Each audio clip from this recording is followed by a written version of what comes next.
आप लोग को साउंड जा रही है ना? यस। हाँ, कल जितना लिखवाए थे उतना हम क्लियर किए थे ना? हाँ। चलिए लिखिए, नेक्स्ट टॉपिक लिखिए, क्रियात्मक विकास के सिद्धांत, थ्योरी ऑफ मोटर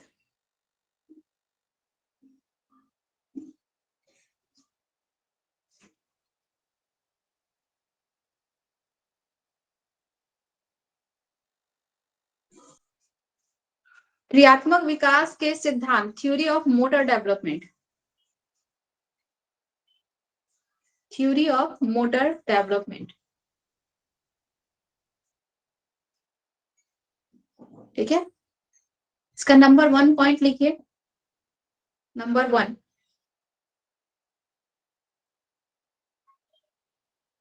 क्रियात्मक विकास, क्रियात्मक विकास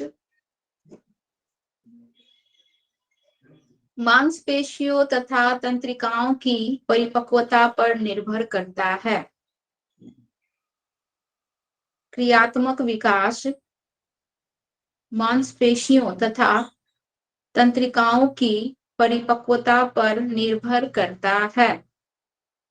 इंग्लिश में लिखिएगा इसका आप लोग नीचे में, सभी लोग लिखिए, motor development, motor development depends upon, motor development depends upon neural and muscular maturation, neural and muscular maturation.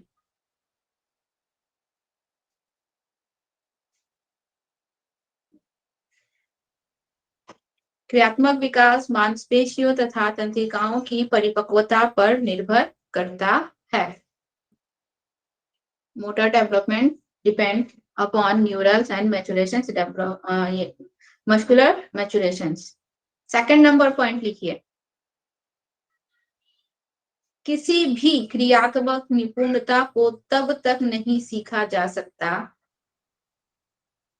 किसी भी क्रियात्मक निपुणता को तब तक नहीं सीखा जा सकता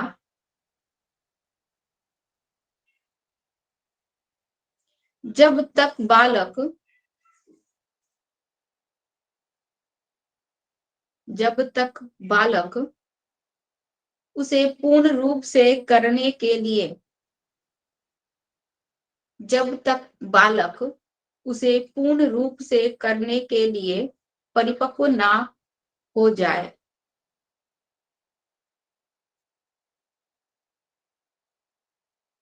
किसी भी क्रियात्मक निपुणता को तब तक नहीं सीखा जा सकता जब तक बालक उसे करने के लिए पूर्ण रूप से परिपक्व ना हो जाए। इसका इंग्लिश लिखिए, learning of motor skill, learning of motor skill can not occur until, learning of motor skill cannot occur until the child is maturationally ready, the child is maturationally ready. Ma'am learning of, repeat करिएगा ना। Learning, हाँ repeat कर रहे हैं क्या, हिंदी की English?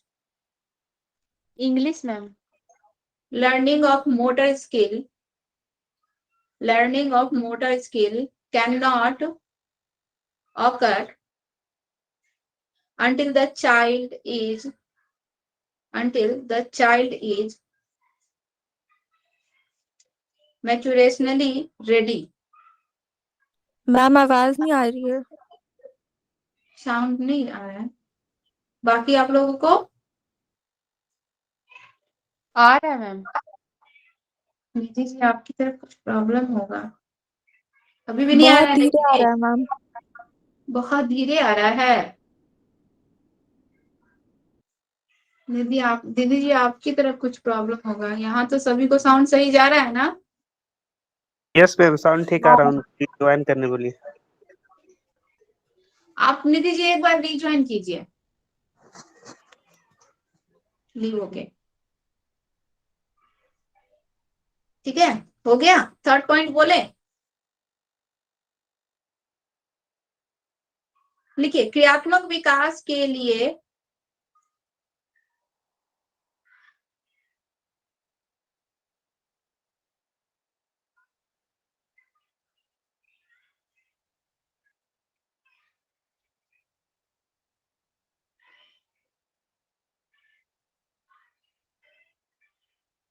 क्रियात्मक विकास के लिए एक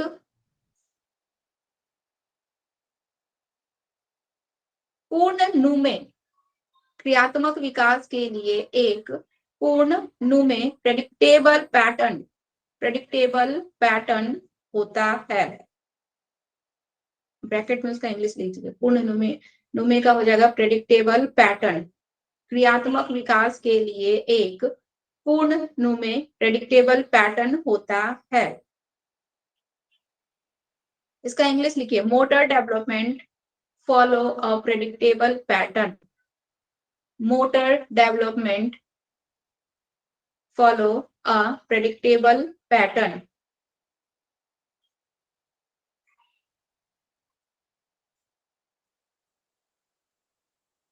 ओके, आगे लिखिए 4 नंबर, क्रियात्मक विकास के लिए मानक बनाना संभव है। क्रियात्मक विकास के लिए मानक बनाना संभव है।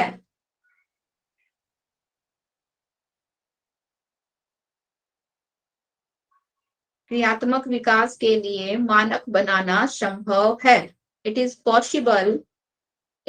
possible to establish norms for motor development. It is possible to establish norms for motor development. क्रियात्मक विकास के लिए नॉर्म्स मानक बनाना संभव है। 5 नंबर लिखिए, क्रियात्मक विकास में व्यक्तिगत विभिन्नता होती है। क्रियात्मक विकास में व्यक्तिगत विभिन्नता होती है।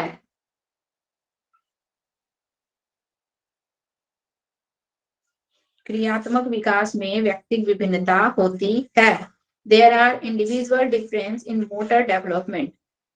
There are individual difference in motor development.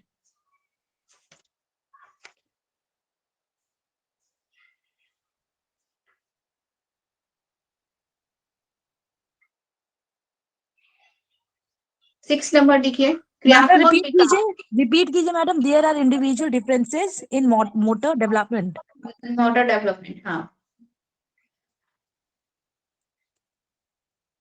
Point number 6, क्रियात्मक विकास हमेशा क्रमानुसार होता है। क्रियात्मक विकास हमेशा क्रमानुसार होता है। Motor development always happen in sequence. क्रियात्मक विकास हमेशा क्रमानुसार होता है। Motor development always happen in sequence.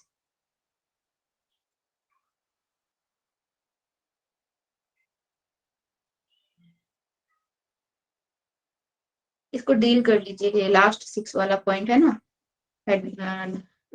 Heading दीजिए, लिखिए इसको थोड़ा सा डील कीजिए। लिखिए, बालक का क्रियात्मक विकास हमेशा एक क्रम में ही होगा। मैम हेडिंग क्या है? यही जो पॉइंट हम लिखवाए ना, क्रियात्मक विकास हमेशा क्रमानुसार होता है, motor development always happen in sequence, इसी को डील करवा रहे हैं। मैम इससे पहले भी कुछ लिखाए थे क्या? हाँ, ये 6 नंबर पॉइंट है। फर्स्ट स्टार्टिंग से 1 से स्टार्ट है ना। आप कहाँ से लिखे हैं सुमानु जी? हम कल तो छूट गया था मेरा उस बीच में, उसके बाद फिर कुछ लिखे हुए थे फिजिकल एंड मोटर डेवलपमेंट का। अच्छा, अच्छा, इनमें से मोटे कोई भी ऐसे पर्सन है जिनसे आपका बात होता है? हाँ मैम है। मोटर डेवलप, ये कल वाला टॉपिक पूरा लिखे हुए हैं मैम, उसके बाद आज कुछ लिखाया गया क्या? हाँ, आज लिखवाया गया है ना। बोले तो अभी हम 6 नंबर पॉइंट में है ना, हम लोग 1 नंबर से लिखे हैं ना कि आज का ये टॉपिक स्टार्ट हुआ हम लोग का क्रियात्मक विकास के सिद्धांत, theory of motor development. Okay ma'am. Starting से आपका छूट गया है। हाँ हाँ। सर लिंक भेज देंगे। सर लिंक भेज देंगे, उससे भी ले सकते हैं, या फिर यहाँ पे ग्रुप में कोई होंगे उनसे भी ले सकते हैं। ठीक है मैम। ठीक है, लिखिए, इसको डील कीजिए, 6 नंबर पॉइंट को डील कीजिए। बालक का क्रियात्मक विकास हमेशा एक क्रम में ही होगा। बालक का क्रियात्मक विकास हमेशा एक क्रम में ही होगा और यह विकास सिर से पैर की ओर होता है।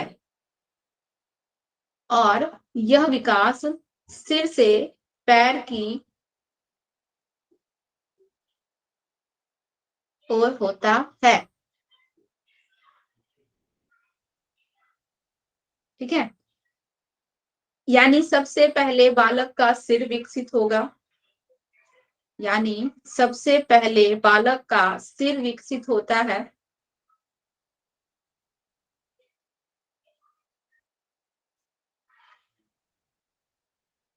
कॉमा देके लिखिएगा। बालक सबसे पहले सिर द्वारा संचालित होने वाले, बालक सबसे पहले सिर द्वारा संचालित होने वाले क्रियाकलापों पर नियंत्रण हासिल करता है।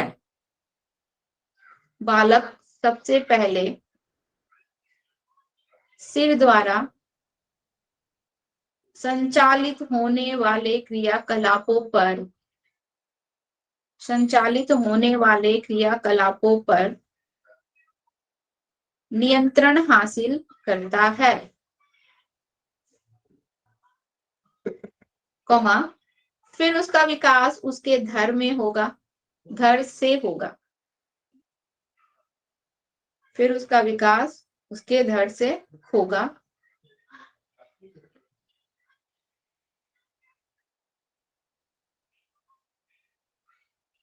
कॉमा, उसके बाद बालक अपने हाथ और पैर पर कुशलता प्राप्त करेगा, कॉमा, उसके बाद बालक अपने हाथ और पैर पर कुशलता प्राप्त करेगा।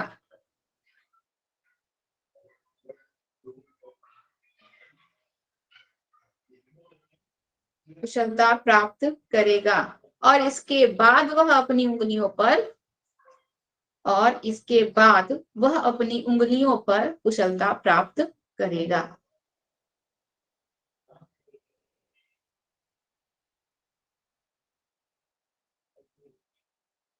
ठीक है, चलिए अभी जो हम आप लोग को लिखा है theory of motor development. Motor development का थ्योरी क्या है? ठीक है, यानी कि हम लोग का जो भी फिजिकल, हम लोग का जो भी क्रियात्मक विकास हो रहा है या गामक विकास हो रहा है या मोटर डेवलपमेंट हो रहा है, इसमें क्या होता है कि जितने भी हम लोग के बॉडी में मसल्स हैं, मांसपेशियां हैं या तंत्रिका तंत्र है, जब तक वो मैच्योर नहीं होती हैं हम लोग अच्छे से कोई भी वर्क नहीं कर सकते हैं। एक छोटा शिशु है, ठीक है, उनका भी मसल्स स्ट्रांग नहीं होता है, या फिर उसके जो है हम लोगों के ये न्यूरल सिस्टम भी अच्छे से वर्क नहीं करते हैं, तो क्या बच्चा को उस समय बच्चे को देखिएगा मुट्ठी तक पकड़ने नहीं आता। अगर कोई चीज उनको पकड़ने के लिए दिया जाएगा तो वो मुट्ठी में भी उसको अच्छे से बांध नहीं पाते हैं। ठीक है, तो यहाँ पे बोलने का मतलब है कि हम लोग जो भी मोटर डेवलपमेंट हो रहा है या फिर जो भी मोटर एक्टिविटी हम लोग कर रहे हैं वो हम लोग तब ही करेंगे जब हम लोग का ये दोनों पार्ट जो है पूरी तरह से मैच्योर हो जाएगा। हमारा मसल्स, हमारा न्यूरल, ये दोनों हम लोग का मैच्योर हो जाएगा, तभी हम लोग वर्क कर पाते हैं। ठीक है, अगर ये मैच्योर नहीं होगा हम लोग वर्क नहीं कर पाएंगे। शुरुआती दौर में बच्चे भी किसी प्रकार की कोई एक्टिविटी नहीं कर पाते हैं, सिवाय सिर के अलावा। बच्चे शुरुआत में सबसे पहले बच्चे सिर के अलावा कुछ नहीं उठाते हैं, क्योंकि बाकी का उनका जो भी बॉडी पार्ट्स है, मसल्स है, वो सब मैच्योर नहीं होते। इस कारण से बच्चे जो है किसी प्रकार का कोई वर्क नहीं कर पाते हैं। ठीक है, सेकंड बोल रहा है कि किसी भी क्रियात्मक निपुणता में तब तक, मतलब सपोज डेट मान लीजिए कि एक बच्चा जो है, मान लीजिए 2 या 3 साल का है, ठीक है, 2 या 3 साल का है बच्चा, और उसको हम पेन या पेंसिल पकड़ना अच्छे से सिखा रहे हैं और उसको वो चीज अच्छे से नहीं आ रहा है, चाहे हम उसको बैट पकड़ना सिखा रहे हैं, वो बच्चे को बैट पकड़ने नहीं आ रहा है। क्यों नहीं आ रहा है? वो कहने का मतलब ये है कि जब तक बच्चे का सही एज नहीं आ जाता है, जब तक बच्चों में वो काम करने की मैच्योरिटी नहीं आ जाती है, हम 4 साल के बच्चे को, ठीक है, अगर साइकिल चलाने को देंगे, बड़ों की साइकिल चलाने को देंगे बिना किसी इसके सपोर्ट के, तो वह बच्चा चला पाएगा? नहीं चला पाएगा, क्योंकि अभी उसमें मैच्योरिटी नहीं आई है, उसके मसल्स उतने स्ट्रांग नहीं हुए, चाहे उसके न्यूरल जो है जो उसके नर्वस सिस्टम है वो उतने ज्यादा मैच्योर नहीं हुए हैं कि बच्चे जो है साइकिल चलाने में खुद से जो है सक्षम हो जाए। ठीक है, तो कहने का मतलब ये है कि जब एज होता है, जब सही समय आता है, तब बच्चे में मेच्योरिटी आती है और उस समय में ही बच्चा वह काम करने में सक्षम होता है। उसके पहले अगर हम बच्चे को कोई कार्य करने को दे, जब उसमें मेच्योरिटी नहीं है, उसका सही एज नहीं है, तो वह बच्चा किसी भी कार्य को करने में क्या होगा? सक्सेस नहीं होगा। ठीक है, तो सही उम्र में, इसीलिए यहाँ पे हर एक देखिएगा स्टडी भी करवाया जाता है। हम लोग इससे पहले वाले जो डेवलपमेंट चैप्टर को पढ़े, उसमें हम लोग सही एज का देखे कि हम लोग का चाइल्डहुड में बच्चों में कौन कौन सी क्वालिटी आती है, उसके अनुसार बच्चों को वो काम करवाया जाता है, या फिर प्री चाइल्डहुड में, या फिर पोस्ट चाइल्डहुड में, या फिर हम लोग का एडोलेसेंस में। हर एक स्टेज में बच्चों में अलग अलग क्वालिटी आती है। जैसे कि हम लोग यहाँ पे देखे, एडोलेसेंस में बच्चों में जो है हाइपोथेटिकल, डिडक्टिव, रीजनिंग जैसे गुण आ जाते हैं। अगर यही काम हम बच्चे को इन्फेंसी में दे दे, तो क्या बच्चा वो काम कर पाएगा? अभी उसमें वो मैच्योरिटी नहीं आई है, बच्चे की समझ ही नहीं बनी है, तो बच्चा वो काम कैसे करेगा? चाहे वही काम हम बच्चे को पोस्ट चाइल्डहुड में दे दे, बिना किसी चीजों को दिखाए, ठीक है, कॉन्क्रीट रूप से, ठोस रूप से दिखाए, हम उसको किसी कॉन्सेप्ट को समझने के लिए बोले, तो बच्चा समझ पाएगा? नहीं समझ पाएगा, क्योंकि उसका अभी सही एज नहीं हुआ है। उस एज में ही उसमें वो मैच्योरिटी आएगी, ठीक है, उस एज के पहले नहीं आएगी, तो वह काम करने में बच्चा सक्षम नहीं होगा। ठीक है, तो सही एज में ही सही बच्चों में मैच्योरिटी आती है, बच्चा उस काम को करने में क्या होता है? मैच्योर होता है। थर्ड पॉइंट बोल रहा है हम लोग का कि क्रियात्मक विकास के एक पूर्ण रूपेण यानी कि प्रेडिक्टेबल पैटर्न्स होते हैं। जो भी हम लोग का मोटर डेवलपमेंट हो रहा है बच्चों में, ठीक है, वो एक पैटर्न को फॉलो करते हैं। ऐसे मन वैसे किसी भी चीज को वो कैसे भी डेवलपमेंट नहीं हो जाएगा। ऐसा नहीं कि पहले सिर डेवलप हो गया, इसके बाद हाथ हो गया, इसके बाद पैर हो गया, धड़ बाद में हो रहा है। नहीं, उसका एक पैटर्न होता है, वो एक पैटर्न को फॉलो करता है। ठीक है, इसके बाद बोल रहा है कि हम लोग का क्रियात्मक विकास के लिए मानक बनाना बहुत ही क्या है? इजी है। मानक यानी कि नॉर्म्स, कुछ भी रूल्स रेगुलेशंस बनाना, नियम बनाना। ठीक है, हम लोग जो भी फिजिकल डेवलपमेंट करते हैं, हम लोग का जो भी मोटर डेवलपमेंट हो रहा है, जो भी एक्टिविटी हम लोग कर रहे हैं, इसके लिए हम अपना एक स्टैंडर्ड बना सकते हैं कि हमको ये चीजों को फॉलो करना है, इसके अनुसार हम एक्टिविटीज करेंगे। तो इसके लिए हम लोग क्या कर सकते हैं? मानक बना सकते हैं, यानी कि अपना एक स्टैंडर्ड बना सकते हैं, अपना एक नॉर्म्स बना सकते हैं। जैसे कि हम लोग जो मान लीजिए जो जिम ज्वाइन करते हैं, जो रेगुलर एक्सरसाइज करते हैं, तो अपने मसल्स को स्ट्रॉन्ग करने के लिए उनका अपना एक नॉर्म्स होता है, अपना स्टैंडर्ड होता है, वो एक रूटीन बनाते हैं, उस रूटीन को वो फॉलो करते हैं, उसके अनुसार वो वर्क करते हैं। ठीक है, तो मोटर डेवलपमेंट करने के लिए हम लोग अपना एक नॉर्म्स बना सकते हैं कि हमको इतना एक दिन में इतना प्रॉपर डाइट लेना है, इतना एक्सरसाइज करना है, इतना हमको वर्क करना है। ठीक है, तो इसके लिए हम लोग क्या बनाते हैं? अपना एक स्टैंडर्ड, अपना एक नॉर्म्स बना सकते हैं, ये हमारे नॉर्म्स के अंतर्गत वर्क करेगा। ओके, इसके बाद बोल रहा है कि विकास, हम लोग का क्रियात्मक विकास में व्यक्तिगत विभिन्नता होती है। हर किसी का, हमारे और आपके बॉडी फीचर्स में अंतर होता है। ठीक है, इंडिविजुअली हम लोग क्या है? डिफरेंस है। तो दो लोग हैं, सेम उम्र के हैं, सेम डाइट लेते हैं, दोनों वर्कआउट करते हैं, दोनों एक्सरसाइज करने जाते हैं, जिम जाते हैं, लेकिन एक का मसल्स काफी स्ट्रांग है और एक का उसके कंपेयर में अगर देखा जाए तो कमजोर है, या फिर उससे कम दिख रहा है। तो दोनों लोग एक जैसे कभी भी नहीं हो सकते हैं। या फिर एक को किसी काम, एक जो है हम लोग का 100 मीटर का दौड़ जो है मान लीजिए बहुत कम समय में लगा लेता है, और दूसरा वही दौड़ जो है कंप्लीट करने में उससे ज्यादा समय लगता है। तो हर कोई जो है इंडिविजुअली क्या है? डिफरेंस होता है, एक जैसा वर्क कभी भी नहीं कर पाता। मोटर डेवलपमेंट में भी हम लोगों में डिफरेंस हम लोग को नजर आता है। किसी को जो है किसी चीज को स्टडी करने या फिर लर्न करने की कैपेसिटी बहुत जल्दी होती है, बैठा और 5 मिनट में उसको देखा और उसको वो याद हो गया। कोई जो है उसको घंटों बैठ के रटे जा रहा है, पढ़े जा रहा है। तो भी उसको याद नहीं हो रहा है।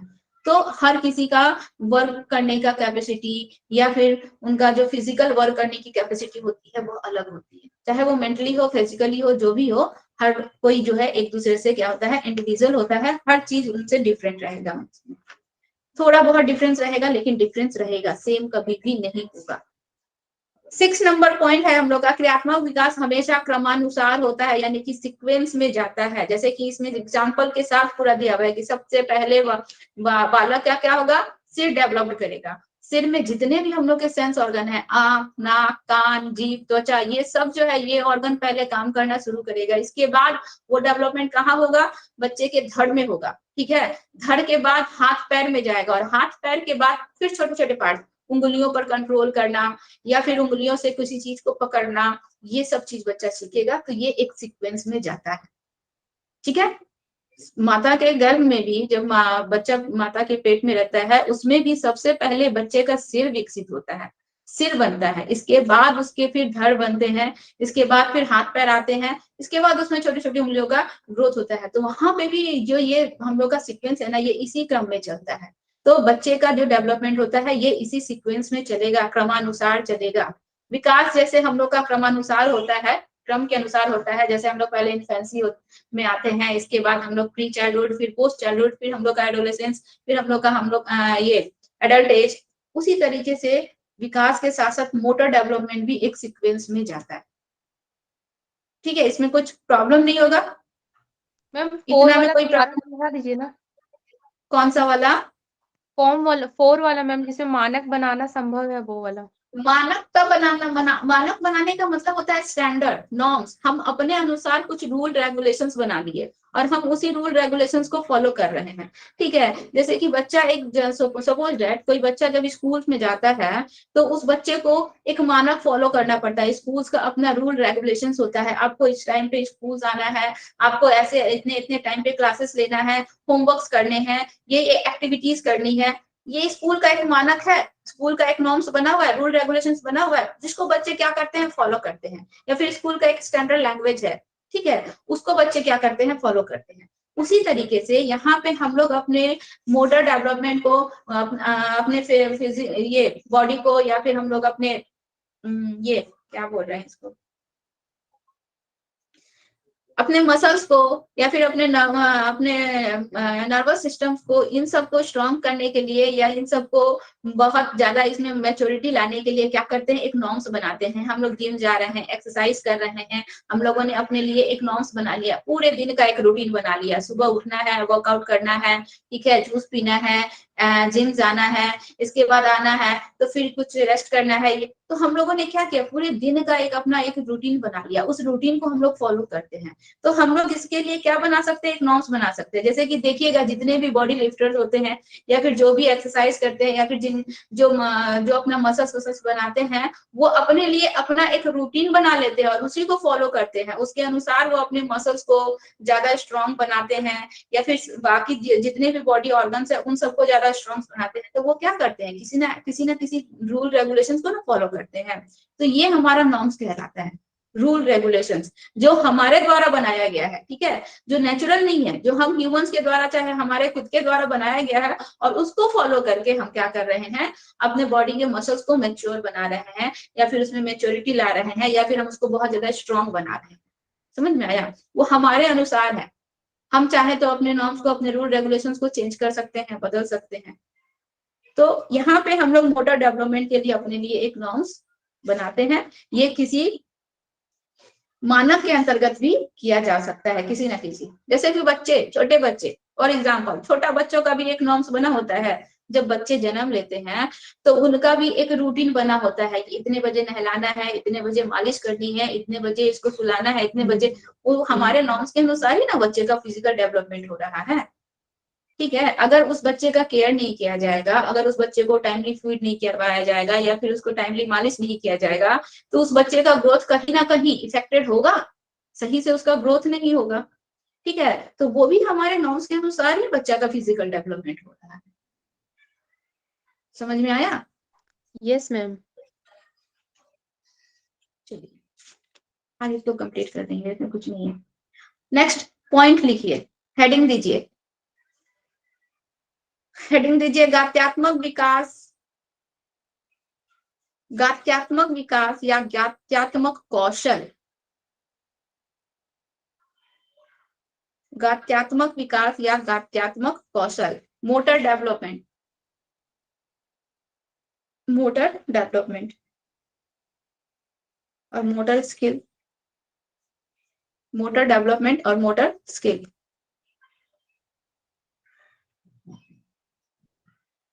लिखिए, डैश दीजिए, इसमें लिखिए।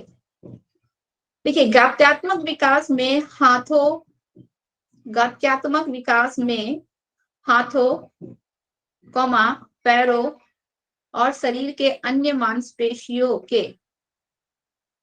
गात्यात्मक विकास में हाथों, कॉमा, पैरों और शरीर की अन्य मांसपेशियों के इस्तेमाल में, शरीर की अन्य मांसपेशियों के इस्तेमाल में ताकत, ताकत, कॉमा, गति, गति और सटीकता का विकास शामिल है। ताकत, गति और सटीकता का विकास शामिल है।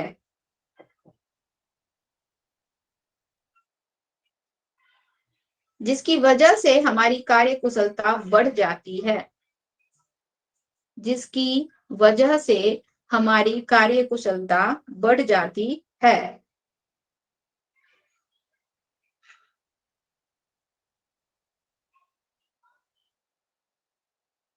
इसे ही गात्यात्मक कौशल, इसे ही गात्यात्मक कौशल या गतिक कौशल या गतिक कौशल या क्रियात्मक कौशल या क्रियात्मक कौशल या बेसिक, बेसिक कौशल, मोटर स्किल कहते हैं। बेसिक कौशल, ब्रैकेट में लिख लीजिए, मोटर स्किल कहते हैं।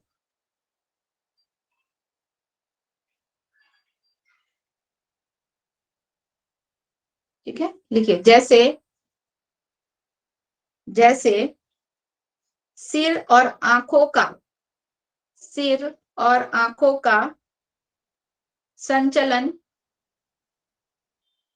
सिर और आंखों का संचलन, कोऑर्डिनेशन, बगल में लिख लीजिएगा इंग्लिश, सिर और आंखों का संचलन, कोऑर्डिनेशन,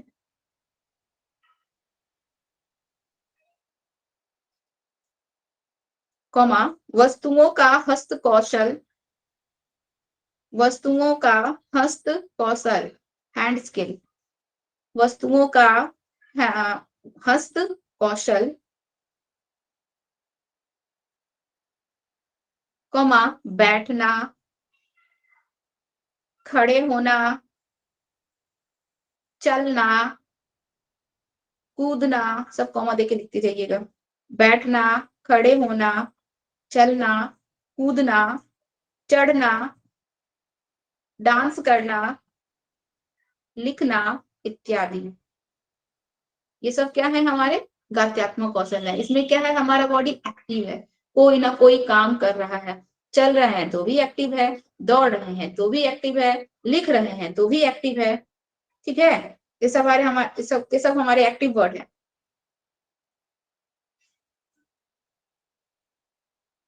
इसके बाद नेक्स्ट पैराग्राफ में लिखिएगा, गतिक कौशल या गतिक विकास दो प्रकार के होते हैं। गतिक कौशल या गतिक विकास दो प्रकार के होते हैं।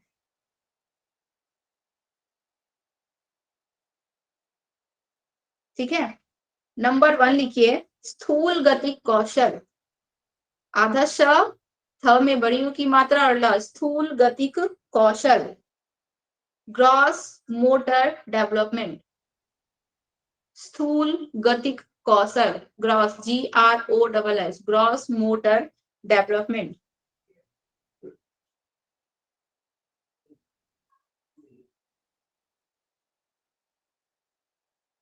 ठीक है, और सेकंड लिखिए सूक्ष्म गतिक कौशल, सूक्ष्म गतिक कौशल, fine motor development, fine motor FINE, fine motor development.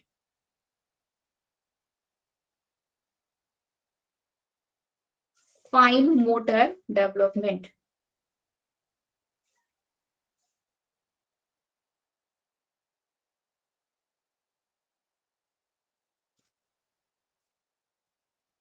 ठीक है, पहला पॉइंट दीजिएगा स्थूल गति कौशल, ग्रॉस मोटर डेवलपमेंट लिख के हेडिंग दीजिए।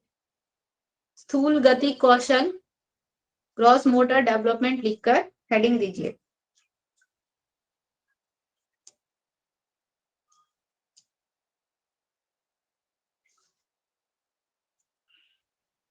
लिखिए वैसी क्रियात्मक कुशलता, वैसी क्रियात्मक कुशलता जिसमें बड़ी मांसपेशियों पर नियंत्रण करना होता है, वैसी क्रियात्मक कुशलता जिसमें बड़ी मांसपेशियों पर नियंत्रण करना होता है, उसे स्थूल गतिक कौशल, ग्रॉस मोटर डेवलपमेंट कहते हैं। उसे स्थूल गतिक कौशल, ग्रॉस मोटर डेवलपमेंट कहते हैं।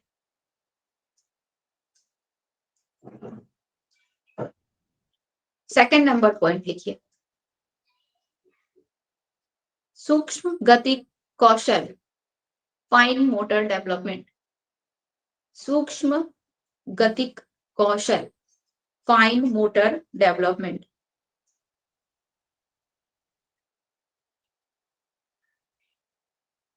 लिखिए वैसी कुशलता, वैसी कुशलता या वैसे कार्य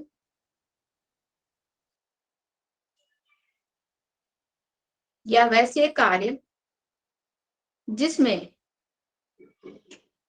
सूक्ष्म मांसपेशियों पर, जिसमें सूक्ष्म मांसपेशियों पर, सूक्ष्म यानी कि छोटी, ब्रैकेट में छोटा भी, छोटी भी लिख सकते हैं, सूक्ष्म मांसपेशियों पर नियंत्रण करना होता है, नियंत्रण करना होता है,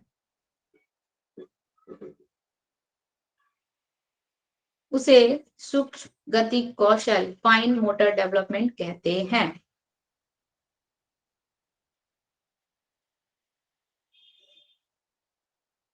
उसे सूक्ष्म गतिक कौशल, फाइन मोटर डेवलपमेंट कहते हैं। ठीक है, देखिए इसमें है क्या, जो मोटर डेवलपमेंट है कितने प्रकार की होती है, दो प्रकार की, एक होता है ग्रॉस मोटर डेवलपमेंट, एक होता है हम लोग का fine motor development. Gross motor development में होता क्या है, जिसमें हमारी बड़ी मांसपेशियां काम कर रही हैं। ठीक है, जैसे कि हम अगर दौड़ रहे हैं तो हमारे पैरों की बड़ी मांसपेशियां काम कर रही हैं, हम स्विमिंग कर रहे हैं, बड़ी मांसपेशियां काम कर रही हैं। तो जहां हमारी बड़ी मांसपेशियां काम कर रही हैं वो हमारा ग्रॉस मोटर डेवलपमेंट में आ जाता है। और जहां हमारी छोटी मांसपेशियां काम करती है, जैसे कि मान लीजिए हम लिख रहे हैं, लिखने में हम क्या है, दो उंगलियों का इस्तेमाल कर रहे हैं, यहाँ पे हमारा छोटा मांसपेशी वर्क कर रहा है। ठीक है, तो वो हम लोग का क्या हो जाता है, फाइन मोटर डेवलपमेंट के अंदर आ जाता है। जहां पे हम लोग को बहुत ज्यादा वर्क करने, दोनों ही वर्क करने में हमको एनर्जी लग रही है, एक वर्क करने में हमको ज्यादा एनर्जी लग रहा है, एक वर्क करने में हमको कम एनर्जी लग रहा है। ठीक है, एक वर्क में हमारे बड़ी मांसपेशियां काम कर रही है, एक वर्क में हमारी छोटी मांसपेशियां काम कर रही है। तो जहां बड़ी मांसपेशियां काम करती हैं वो हमारा ग्रॉस में आ जाता है, जो जहां छोटी मांसपेशियां काम करती है वो हमारा फाइन मोटर डेवलपमेंट में आ जाता है। ठीक है, चलिए एक बीच से लाइन दीजिए, कॉपी के बीचों बीच लाइन दीजिए, एक साइड लिखिए ग्रॉस मोटर डेवलपमेंट, एक साइड लिख लीजिए हम लोग का फाइन मोटर डेवलपमेंट। कॉपी के बीचों बीच लाइन दीजिए, बहुत ज्यादा नहीं, ठीक है, थोड़ा सा। और एक साइड में लिखिए ग्रॉस मोटर डेवलपमेंट, एक साइड में लिखिए फाइन मोटर डेवलपमेंट। देखिए ग्रॉस मोटर डेवलपमेंट के में कौन कौन सा आएगा, नंबर 1, ग्रॉस मोटर डेवलपमेंट में नंबर 1 देकर लिखिए क्या क्या आता है, जहां पे बड़ी मांसपेशियां काम करती है। लिखिए उछलना, ग्रॉस मोटर डेवलपमेंट में लिखिएगा इसको, उछलना, कॉमा देके लिखते जाइए, कूदना, दौड़ना, उछलना, कूदना, दौड़ना, सीढ़ियां चढ़ना, ठीक है, तैरना आदि, ये सब हम लोग का ग्रॉस, इसमें हमारी बड़ी मांसपेशियां काम करेगी। ठीक है, अब देखिए फाइन मोटर डेवलपमेंट में क्या आ जाएगा। देखिए फाइन मोटर डेवलपमेंट में नंबर 1 देखे लिखिएगा, लिखिए ब्लॉक बनाना, ब्लॉक बनाना, छोटे छोटे खिलौने होते हैं ना बच्चों का, ब्लॉक हम लोग उसको जोड़ जोड़ के ब्लॉक बनाते हैं, तो ब्लॉक बनाना, उंगलियों की सहायता से छोटी वस्तुओं को उठाना, मान लीजिए कुछ भी है, पेन है, पेंसिल है, या कोई दूसरी ही चीज है, हम लोग उंगलियों की सहायता से उसको उठा रहे हैं, वहां पे हमारा छोटा मांसपेशी काम कर रहा है। ठीक है, तो उंगलियों की सहायता से किसी चीज को उठाना, पहेलियों को जोड़ना, पहेलियों को जोड़ना, लिखना, लिखना, पढ़ना,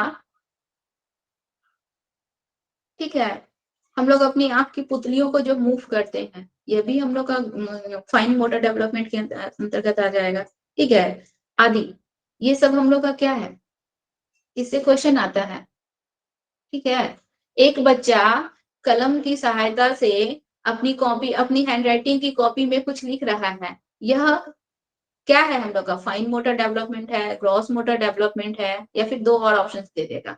तो जहां बच्चा छोटी मांसपेशियों की सहायता से कुछ वर्क कर रहा है वो फाइन में आ जाएगा, जहां बच्चा बड़ी मांसपेशियों की सहायता से कोई वर्क कर रहा है वो हम लोग का ग्रॉस में आ जाएगा। ठीक है, समझ में आया? मैडम खाना दी, खाने में हमारा पूरा हाथ का मसल्स उठ रहा है, माउथ, तो बड़ी मांसपेशियां हाथ पूरा उठा रहे हैं हम, तो उसमें तो बड़ी मांसपेशियां काम कर रही है ना। हाँ, हम लिख रहे हैं अगर कॉपी में तो केवल उंगलियों के सहायता से, अगर हम अपने आंखों को इधर उधर मूव कर रहे हैं तो वहां पे हमारा फाइन मोटर डेवलपमेंट आ गया। ठीक है, लेकिन मान लीजिए हम स्विमिंग कर रहे हैं तो पूरा हमारा हाथ पैर जो है मूव कर रहा है, उसमें बड़ी मांसपेशियां काम कर रही है, दौड़ रहे हैं तो भी बड़ी मांसपेशियां काम कर रही है। और दूसरे तरीके से समझिए ना, जहां एनर्जी ज्यादा लग रहा है वहां हम लोग की बड़ी मांसपेशियां काम करेंगी, जहां एनर्जी कम लगेगा वहां हम लोग की छोटी मांसपेशियां काम करेंगी। ठीक है, हम लोग स्विमिंग कर रहे हैं, हम लोग दौड़ रहे हैं तो बड़ी मांसपेशियां काम कर रही है, एनर्जी ज्यादा लग रहा है, लिख रहे हैं एनर्जी कम लग रहा है, छोटी मांसपेशी काम कर रही है, अपने आंखों को भी मूव कर रहे हैं, एनर्जी कम लग रही है। ठीक है, सपोज दैट हम अपने गर्दन को भी मूव कर रहे हैं, एनर्जी कम लग रही है, छोटी मांसपेशी काम कर रही है। ठीक है, समझ में आया? इतना आप लोग को क्लियर हुआ? ये टॉपिक खत्म हो गया आज। Yes ma'am. चलिए एक नोट लिखिए, लास्ट में एक नोट लिखिए। लिखिए, क्रियात्मक विकास में व्यक्तिगत विभिन्नता होती है, इंडिविजुअल डिफरेंस होता है। क्रियात्मक विकास में व्यक्तिगत विभिन्नता होती है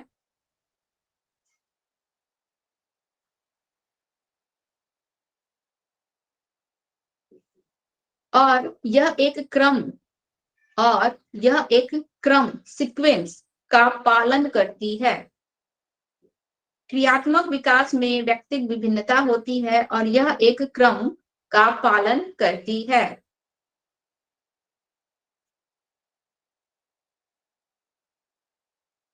और साथ ही साथ यह एक विशेष दिशा का भी पालन करती है। और साथ ही साथ यह एक विशेष दिशा का भी पालन करती है।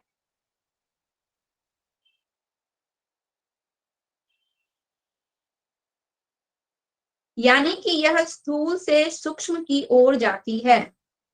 यानी कि यह स्थूल यानी कि ग्रॉस से फाइन की तरफ, यानी कि सबसे पहले बच्चे का बड़ा मांसपेशी वर्क करता है, फिर वो फाइन वर्क करते हैं। यानी कि यह स्थूल के ब्रैकेट में फिर साइड से ग्रॉस लिख लीजिएगा, से सूक्ष्म, उसके बगल में फाइन लिख लीजिएगा, सूक्ष्म की ओर जाती है। स्थूल से सूक्ष्म की ओर जाती है। मतलब मैडम ये इंडिविजुअल डिफरेंस भी होती है इसमें? नहीं, ये तो हर बच्चे में होता है। हर बच्चा जो है पहले बच्चे का जो मोटर डेवलपमेंट होता है ना, वो हम लोग का ग्रॉस से फाइन की तरफ होता है। ठीक है, कभी छोटे बच्चे को देखी है? छोटा बच्चा जन्म लेने के तुरंत बाद हाथ पैर की उंगलियों पर कंट्रोल कर पाता है? नहीं, वो पूरे हाथ पैर को, कभी नोटिस कीजिएगा, वो पूरे हाथ पैर को बेड पे पटकेगा। सबसे पहले वो अपना सिर उठाने की कोशिश करेगा। ठीक है, और उसका जो है ना कोऑर्डिनेशन नहीं रहता है, हाथ सिर मुट्ठी उंगली इन सब पे कोऑर्डिनेशन नहीं रहता है, वो पूरा हाथ पैर को बेड पे पटकता है। यानी कि वो क्या कर रहा है, वो ग्रॉस मोटर डेवलपमेंट उसमें हो रहा है। यानी कि सबसे पहले उसकी बड़ी मांसपेशियां काम करती है, इसके बाद उसमें फाइन वर्क आता है। फाइन वर्क वाला क्वालिटी कब आएगा? बाद में आएगा, जब बच्चा धीरे धीरे, हम लोग इसे क्या पढ़े थे कि एज के अनुसार बच्चे में मैच्योरिटी आती है, उसके मसल्स में मैच्योरिटी आती है, या फिर उसके न्यूरल सिस्टम में मैच्योरिटी आती है, तब बच्चा जो है हाथ पैर उंगलियों या फिर मुट्ठी बांधना इन सब पे बच्चे का कोऑर्डिनेशन आएगा। बच्चे को ये सब चीजें करनी आएंगी समय के साथ, तुरंत नहीं होता है। बच्चा जब जन्म लेता है तुरंत बाद में उसमें ये सारे क्वालिटी नहीं होते हैं। धीरे धीरे 1 महीना 2 महीने के बाद बच्चा ये सब चीज करना सीखेगा। आप बच्चे को जब जन्म लेता है बच्चा, तुरंत आप उसको अपनी उंगली पकड़ाइए, देखिए वो सही से आपकी उंगली नहीं पकड़ पाएगा। ठीक है, क्योंकि उस समय उसमें फाइन मोटर डेवलपमेंट नहीं होता है, वो अपनी उंगलियों की सहायता से कोई वर्क नहीं कर पाएगा, वो पूरा हाथ पैर पटकेगा। और कुछ दिन बाद पकड़वाइए, 1 महीना 2 महीने के बाद, तो देखिए उस समय उसका वो डेवलप हो चुका रहता है और बच्चा आपकी उंगली पकड़ेगा। छोटे बच्चों को अक्सर पकड़ाया जाता है कि कुछ विशेष है तो मेरा पूरा हो जाए, होता है ना, इसमें से क्या होगा। तो देखिएगा जब एकदम छोटा बच्चा होता है, जन्म लिया हुआ बच्चा, वो कभी आपकी उंगली नहीं पकड़ेगा, क्योंकि उसमें फाइन मोटर डेवलपमेंट होता ही नहीं है। बच्चे को अपनी उंगलियों पर कंट्रोल नहीं होता है, कैसे उंगलियों को पकड़ना है, मुट्ठी को कैसे बांधना है, उसको नहीं आता है। ठीक है, तो शुरुआत में उसमें ग्रॉस यानी कि बड़ी मांसपेशियां उसका पूरी तरह से वर्क करेगी, इसके बाद फाइन यानी कि छोटी मांसपेशियां भी उसका काम करना शुरू करेगी। मैडम ये नोट में क्या है, मोटर डेवलपमेंट इंडिविजुअल डिफरेंसेस होती है, डिफरेंसेस? इस नोट पे क्या क्या है हम आपको सब बता रहे हैं, पहले इसको कंप्लीट कीजिए। देखिए, यानी कि यह स्थूल से सूक्ष्म की ओर जाती है, यानी कि यह स्थूल से सूक्ष्म की ओर जाती है, यानी कि बच्चा पहले स्थूल मांसपेशियों पर नियंत्रण करके, यानी कि बच्चा स्थूल मांसपेशियों पर नियंत्रण करके स्थूल क्रियाकलाप करेगा। बच्चा स्थूल मांसपेशियों पर नियंत्रण करके स्थूल क्रियाकलाप करेगा और इसके बाद ही वह सूक्ष्म क्रियाकलाप में निपुण हो सकता है, और इसके बाद ही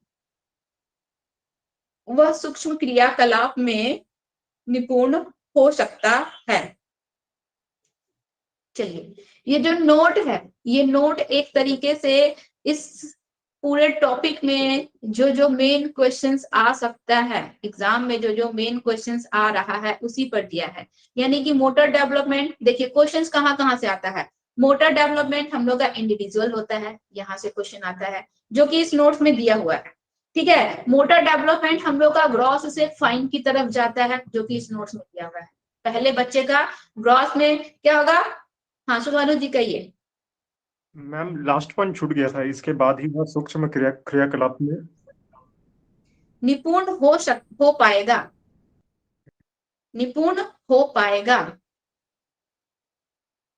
ठीक है ज्योति जी, ये जो नोट दिया है ना, नोट मतलब क्या है, आपका एक तरह का यहाँ पे ट्रिक बता दिया गया कि यहाँ से क्वेश्चन आएगा और ये इस टॉपिक से ये क्वेश्चन पूछा जाता है कि हम लोगों का जो मोटर डेवलपमेंट होता है वो इंडिविजुअली एक दूसरे से डिफरेंट होगा। ठीक है, मोटर डेवलपमेंट हम लोग का ग्रॉस से फाइन की तरफ जाता है। मोटर डेवलपमेंट में हम लोग का कौन कौन सा वर्क होता है? ठीक है, बच्चे का उछलना कूदना दौड़ना भागना, ये सारे क्रियाकलाप होते हैं। वही सारी चीजों को यहाँ पे शॉर्ट में बताया है। नोट क्यों लिखा जाता है? ताकि जैसे हम मान लीजिए उनको एग्जाम देना है चाहे कुछ करना है, तो नोट जो है वो इसमें इंपॉर्टेंट चीजें लिखी गई है। यहाँ से मेन क्वेश्चंस पूछ रहा है, उसको हम एक बार पढ़ लिए तो हमको समझ में आ गया।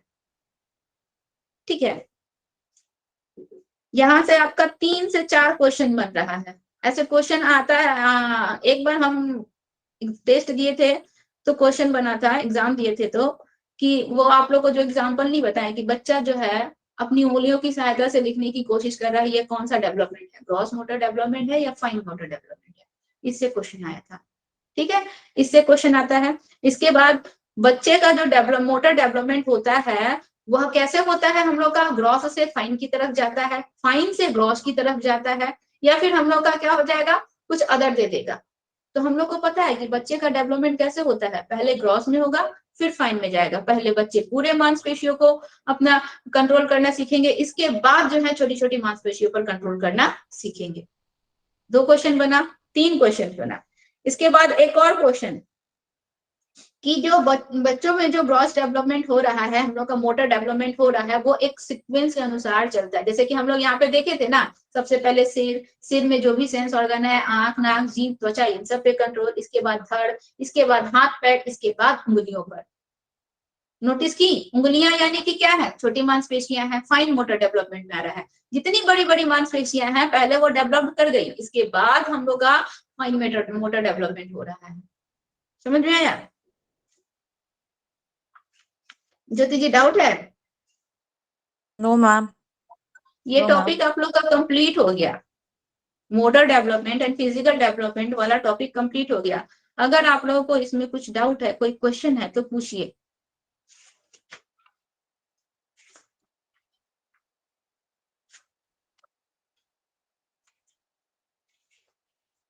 नहीं है डाउट किन्हीं को?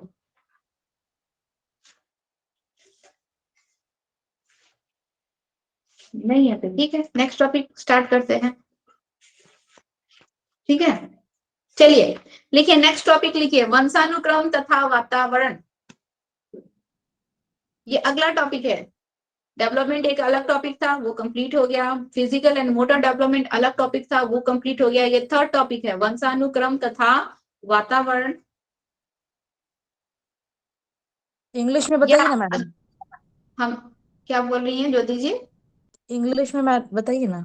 हाँ, इंग्लिश में भी बताएंगे, इंग्लिश में भी बताएंगे। ठीक है, वंशानुक्रम तथा वातावरण या अनुवांशिकता या पर्यावरण, अनुवांशिकता या पर्यावरण। ठीक है, इंग्लिश लिख लीजिए, heredity and environment, heredity and environment, heredity and environment.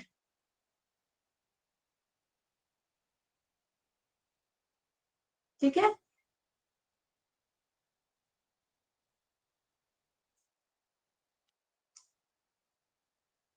ये हम लोग का थर्ड टॉपिक है।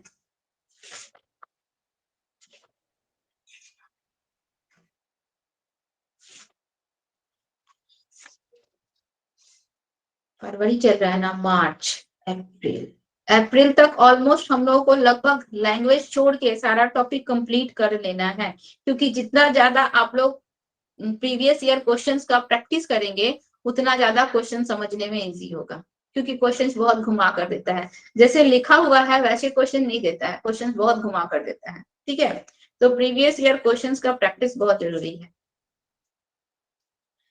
लिखिए, वंशानुक्रम और वातावरण, इसका कुछ हम लोग इंट्रोडक्शन लिख लेते हैं पहले। लिखिए, प्राणियों के विकास एवं व्यवहार का अध्ययन, प्राणियों के विकास एवं व्यवहार का अध्ययन करते समय, विकास एवं व्यवहार का अध्ययन करते समय मनोवैज्ञानिकों के द्वारा, मनोवैज्ञानिक, हाँ, प्राणियों के विकास, प्राणियों के विकास एवं व्यवहार का अध्ययन करते समय, प्राणियों के विकास एवं व्यवहार का अध्ययन करते समय मनोवैज्ञानिकों के द्वारा, मनोवैज्ञानिकों के द्वारा, निशांत जी लीव हो गए क्या? मनोवैज्ञानिकों के द्वारा 2 प्रमुख कारकों पर जोर दिया गया है, 2 प्रमुख कारकों पर जोर दिया गया है।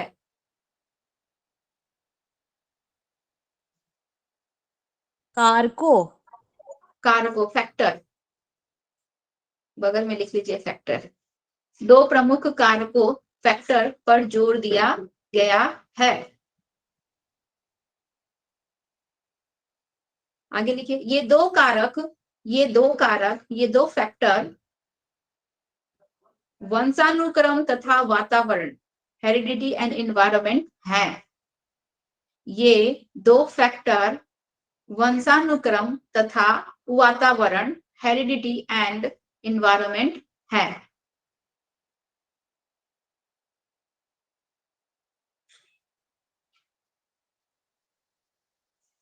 आगे लिखिए, वंशानुक्रम जहां जन्मजात व प्रकृतिजन्य यानी कि नेचुरल, प्रकृतिजन्य, उसके जगह बगल में लिख लीजिए नेचुरल। वंशानुक्रम जहां जन्मजात व प्रकृतिजन्य नेचुरल होता है, वही वातावरण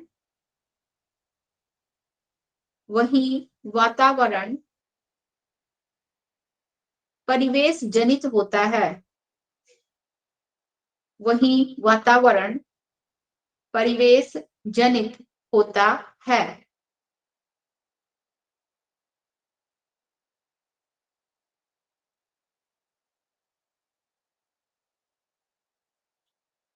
आगे लिखिए, माता पिता तथा उनके पूर्वजों के अनेक गुण, माता पिता तथा उनके पूर्वजों के अनेक गुण उनकी संतानों में भी दिखता है।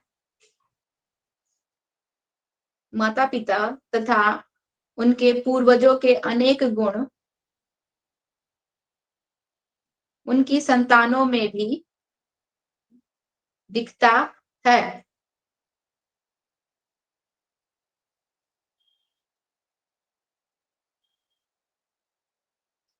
देखिए, वास्तव में बालक अपने माता पिता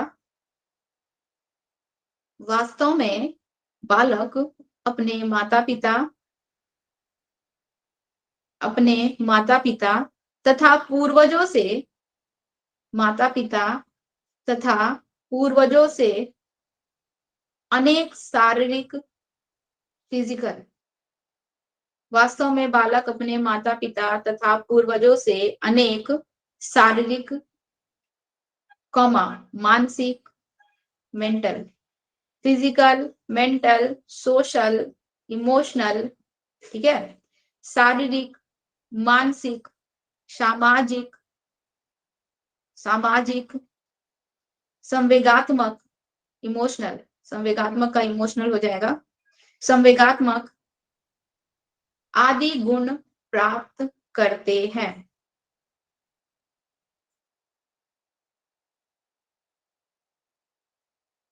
आदि गुण प्राप्त करते हैं। आगे लिखिए, माता पिता तथा अन्य पूर्वजों से प्राप्त होने वाले, माता पिता तथा अन्य पूर्वजों से प्राप्त होने वाले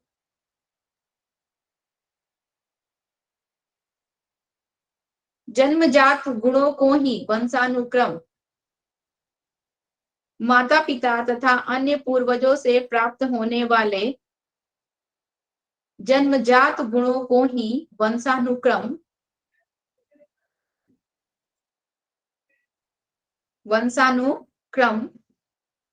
प्राप्त कॉमा, प्राप्त होने वाले जन्मजात गुणों को ही प्राप्त होने वाले जन्मजात गुणों को ही वंशानुक्रम, कॉमा, वंश परंपरा,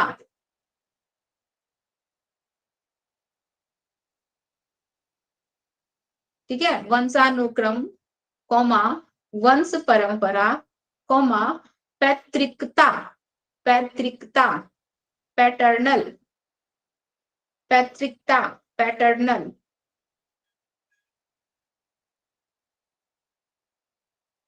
पैतृकता, पैटर्नल, अथवा अथवा अनुवांशिकता अथवा अनुवांशिकता आदि नामों से पुकारा जाता है।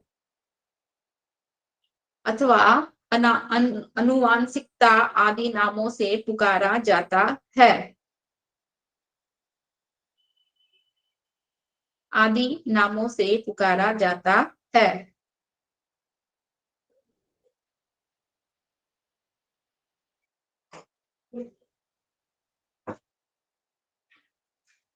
परंतु आगे लिखिएगा, परंतु कभी कभी यह देखा जाता है कि परंतु कभी कभी यह देखा जाता है कि बच्चों में कुछ ऐसे गुण परंतु कभी कभी यह देखा जाता है कि बच्चों में कुछ ऐसे गुण बच्चों में कुछ ऐसे गुण तथा विशेषताएं होती हैं। बच्चों में कुछ ऐसे गुण तथा विशेषताएं होती हैं जो उसके किसी पूर्वज में नहीं थी। बच्चों में कुछ ऐसे गुण तथा विशेषताएं होती हैं जो उसके किसी पूर्वज में नहीं थी।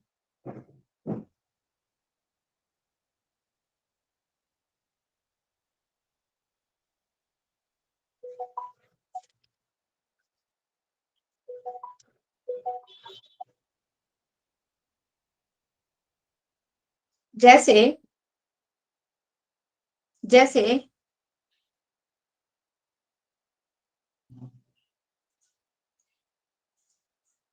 कभी कभी संगीत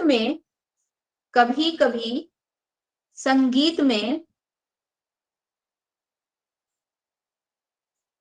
किसी भी प्रकार की रुचि न रखने वाले परिवार का कोई बच्चा, जैसे रिपीट कीजिए मैडम। हाँ, जैसे कभी कभी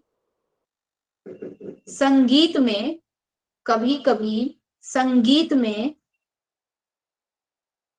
किसी भी प्रकार की संगीत में किसी भी प्रकार की कोई रुचि न रखने वाला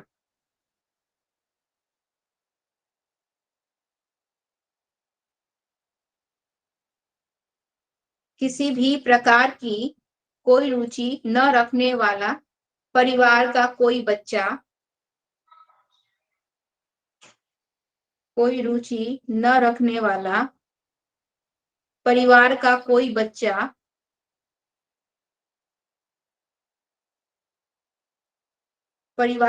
बच्चा महान संगीतकार बन जाता है। कोई बच्चा महान संगीतकार बन जाता है।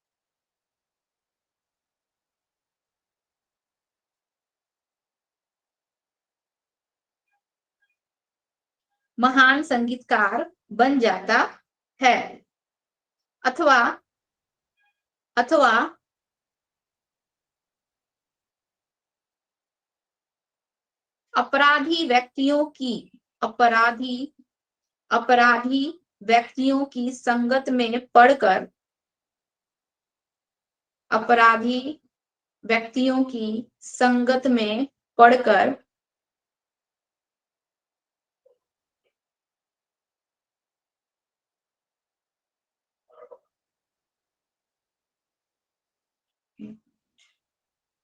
अपराधी व्यक्तियों की संगत में पड़कर किसी संत पुरुष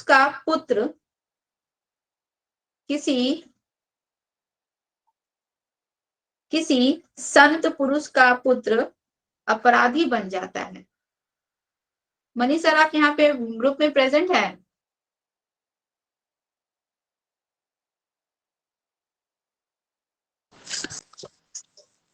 हाँ मैम बोलिए। हाँ, ये जो अभी क्वेश्चन आपको सेंड किए ना, इसको ग्रुप में डालिएगा ना। ठीक।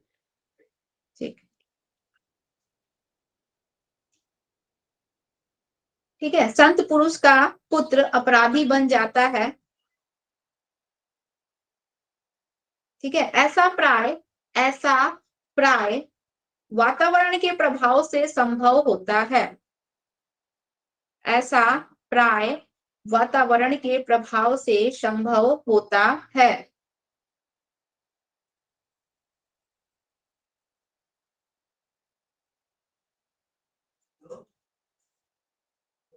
आगे लिखिए, वातावरण के प्रभाव में आकर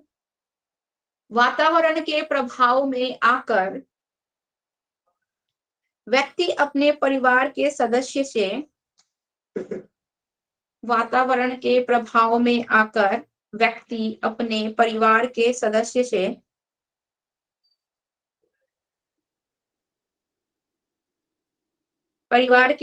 से अलग गुण विकसित कर लेता है। व्यक्ति अपने परिवार के सदस्य से अलग गुण विकसित कर लेता है।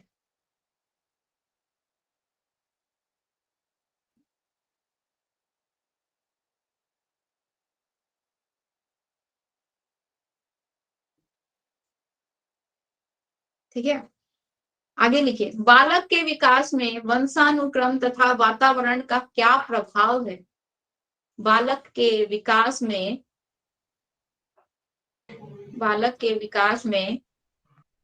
वंशानुक्रम तथा वातावरण का क्या प्रभाव है?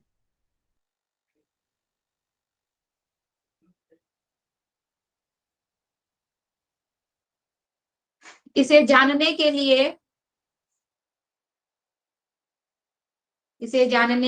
दोनों को अलग अलग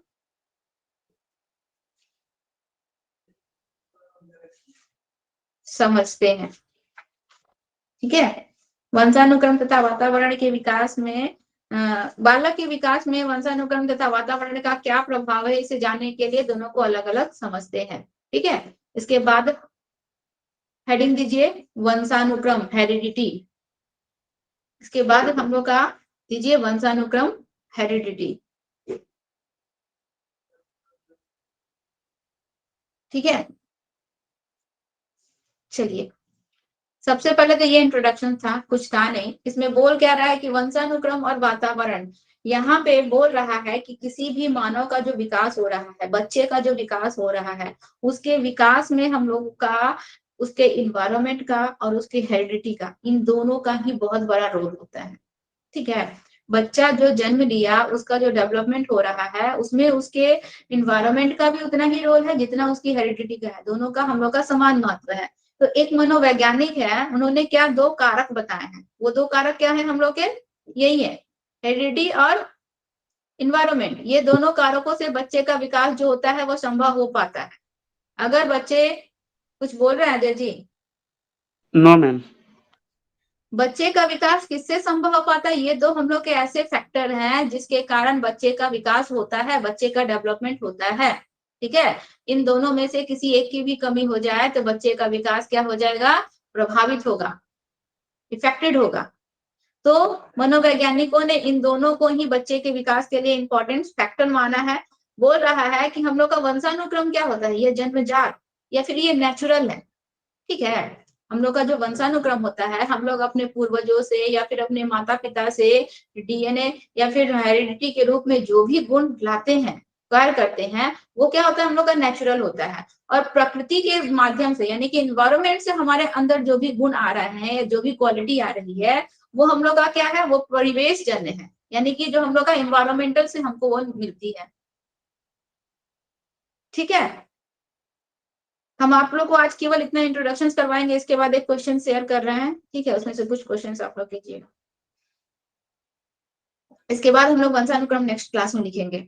तो वंशानुक्रम क्या है? हम लोग का नेचुरल होता है, जबकि इन्वायरमेंट क्या होता है? हम लोग का परिवेश जन्य होता है, यानी कि जो हम लोग का क्या होता है? नेचुरल नहीं होता है, हम लोग के इन्वायरमेंटल से ये रिलेटेड होता है। तो यहाँ पे हम लोग क्या देखे एक चीज कि बच्चे जो है अपने माता पिता, अपने पूर्वजों से बहुत सारे गुणों को लेकर आते हैं। ठीक है, बहुत सारे गुण जो है बच्चे अपने माता पिता, अपने पूर्वजों से लेकर आते हैं। एक माता पिता की संतान को अगर देखा जाए तो वो अपने माता पिता की तरह दिखता है, या फिर बहुत से गुण या लक्षण जो है उसके माता पिता की तरह दिखते हैं।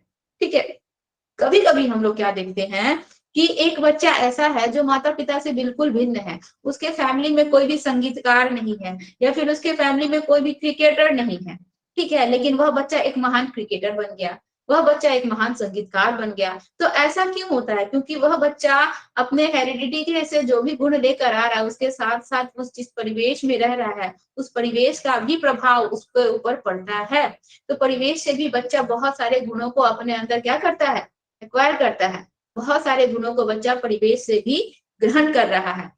तो हम लोग क्या देखते हैं कि एक ऐसी फैमिली है जिसमें कोई भी पूर्वजों में भी हम लोग कोई भी संगीतकार नहीं दिखा, लेकिन वह बच्चा जो है एक महान संगीतकार बन जाता है। तो वह किसका असर दिख रहा है? वह उसके परिवेश का असर दिख रहा है, ठीक है। इसके बाद हम लोग क्या देखें कि एक बच्चा जो है किसी संत साधु का बच्चा, जिसके घर में जो है सभी पूजा पाठ करने वाले शांत स्वभाव वाले हैं, लेकिन वह बच्चा जो है गलत संगति में पड़कर एक बदमाश या फिर जो है वह गलत ट्रैक को अपना लेता है, तो वह बच्चा भी किससे प्रभावित हुआ? वह बच्चा भी परिवेश से प्रभावित हुआ। उसका परिवेश सही नहीं हुआ, उसके जो फ्रेंड सर्कल थे वो सही नहीं हुए, उस इन्वायरमेंट में पढ़कर बच्चा जो है अपनी फैमिली से बिल्कुल भी भिन्न, बिल्कुल भी अलग हो गया, ठीक है। तो यहाँ पर बच्चे का जो है हेरिडिटी चाहे जो भी है, इन्वायरमेंटल का उस पर क्या हुआ, असर पड़ा, जिसकी वजह से बच्चा जो है इफेक्टेड हुआ। और मान लीजिए एक बच्चा जो है किसी बदमाश या फिर किसी के जो है खूनी का बच्चा है या फिर किसी क्रिमिनल का बच्चा है या फिर किसी चोर का बच्चा है, और उसको हम एक ऐसा माहौल दिए जहां पे इन सब चीजों से उसको दूर रखा गया, बिल्कुल भी दूर रखा गया, एक ऐसा उसको परिवेश, एक ऐसा उसको एनवायरनमेंट दिया गया जहाँ पे उसको अच्छी चीजें सिखाई गई, उसको ईमानदारी सिखाई गई, उसको अच्छे से स्टडी करना सिखाया गया, तो वह बच्चा जो है अपने परिवार से बिल्कुल भी भिन्न हो गया, ठीक है। ये किसका असर हुआ? यह उसके परिवेश का असर उस पर आया। तो हम लोग का यहाँ पे क्या है, अनुवांशिकता यानी कि हेरिडिटी का भी बच्चों के ऊपर असर पड़ता है और परिवेश का भी बच्चों के ऊपर असर पड़ता है, ठीक है। अब अजय जी का इससे पहले एक क्वेश्चन था कि मैम इन्वायरमेंट का असर ज्यादा पड़ता है, ठीक है। अजय जी आपका क्वेश्चन था ना ये, इस चीज को हम लोग कल डील करें, कल नहीं, कल छुट्टी रहेगा आप लोगों का, संडे छुट्टी रहेगा, मंडे हम लोग करेंगे इसको कि हेरिडिटी का असर ज्यादा पड़ता है या हम लोगों का इन्वायरमेंट का असर ज्यादा पड़ता है। इन दोनों चीजों पर हम लोग नेक्स्ट क्लास में डिस्कस करेंगे। आप लोग को हम एक क्वेश्चन शेयर करते हैं, आप लोग पहले उस चीज को देखिए।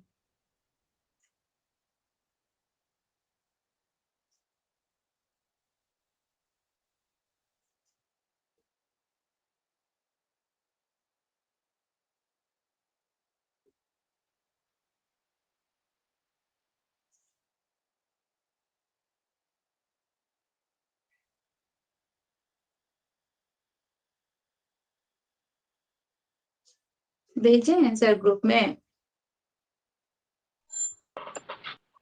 ऊपर वाले में देखिए मैम, जो ब्लिंक कर रहा है ना मैसेज का ग्रीन। अच्छा, हाँ, मिल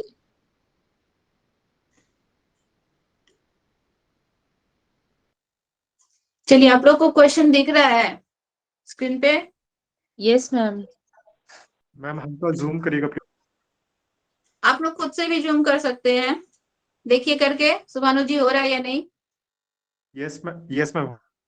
हो रहा है ना? चलिए देखिए, फर्स्ट क्वेश्चन जो है, क्वेश्चन आप लोग का कैसे आता है, प्रीवियस ईयर क्वेश्चन है ये हम लोग का, ठीक है। फर्स्ट क्वेश्चन जो है, विकास में व्यक्तिगत भिन्नता को समझने के लिए क्या महत्वपूर्ण है? बच्चों का जो डेवलपमेंट होता है उसमें जो इंडिविजुअल डिफरेंसेस होता है उसको समझने के लिए क्या इंपॉर्टेंस है?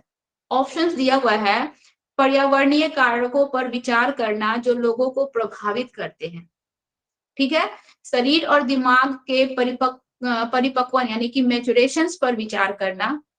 थर्ड बोल रहा है वंशानुगत विशेषताओं के साथ साथ पर्यावरणीय कारकों और उनके पारस्परिक क्रियाओं पर विचार करना। और फोर्थ बोल रहा है वंशागत परिवेश पर विचार करना जो प्रत्येक व्यक्ति को जीवन में विशेष शुरुआत देती है। क्या होगा इसका आंसर आप लोग के अनुसार? क्या होगा? 3 नंबर। Third ma'am. वंशगत विशेषताओं के साथ साथ पर्यावरणीय कारकों और उसके पारस्परिक क्रिया पर विचार करना।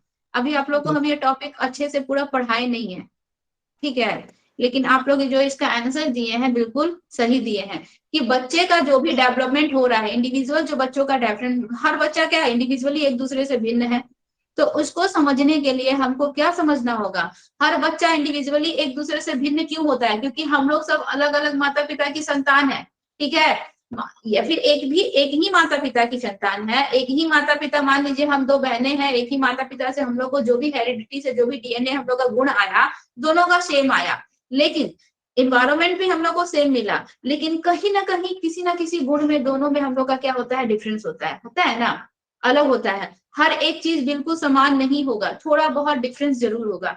तो यहाँ पे हम लोग का बोल रहा है कि इसके लिए क्या क्या महत्वपूर्ण है, बच्चों में जो व्यक्तिगत विभिन्नता होती है, यानी कि इंडिविजुअल डिफरेंस होता है हर बच्चे में, संसार के जितने बच्चे हैं जिसमें जिनमें हम लोग का इंडिविजुअल डिफरेंस दिखता है, वह किसके कारण दिखता है, वो हम लोग का हेरिडिटी के कारण दिखता है, और वह हम लोग का इन्वायरमेंट के कारण दिखता है, ठीक है, इन दोनों के कारण हम लोगों में ये डिफरेंसेस नजर आते हैं। चलिए, ये टॉपिक आप लोगों को पूरा अच्छे से हम पढ़ाए नहीं थे, लेकिन ये वाला सेकंड नंबर क्वेश्चन आप लोग आंसर इसका खुद से दीजिए। निम्नलिखित में से कौन सा विकास का सिद्धांत नहीं है, पढ़िए। ज्योति जी, बगल में इंग्लिश में भी क्वेश्चन है, जिनको इंग्लिश में कंफर्टेबल है वो इंग्लिश में पढ़िए, जिसको हिंदी में कंफर्टेबल है वो हिंदी में पढ़िए। इसमें से कौन सा विकास का सिद्धांत नहीं है, ठीक है, not a principle of development, और आप लोग बताइए। ये टॉपिक हम आप 4 लोग को नंबर मैम, पूरा Four हाँ, थर्ड 4 नंबर। मैम, एक एक करके बोलिए आप लोग, कोई एक जन। मैम थर्ड मैम, चलिए आगे, और सबका आंसर थर्ड ही है, यस मैम, 3rd ही है। सबका आंसर थर्ड है। चलिए, थर्ड आंसर क्यों है, रीजन क्या है।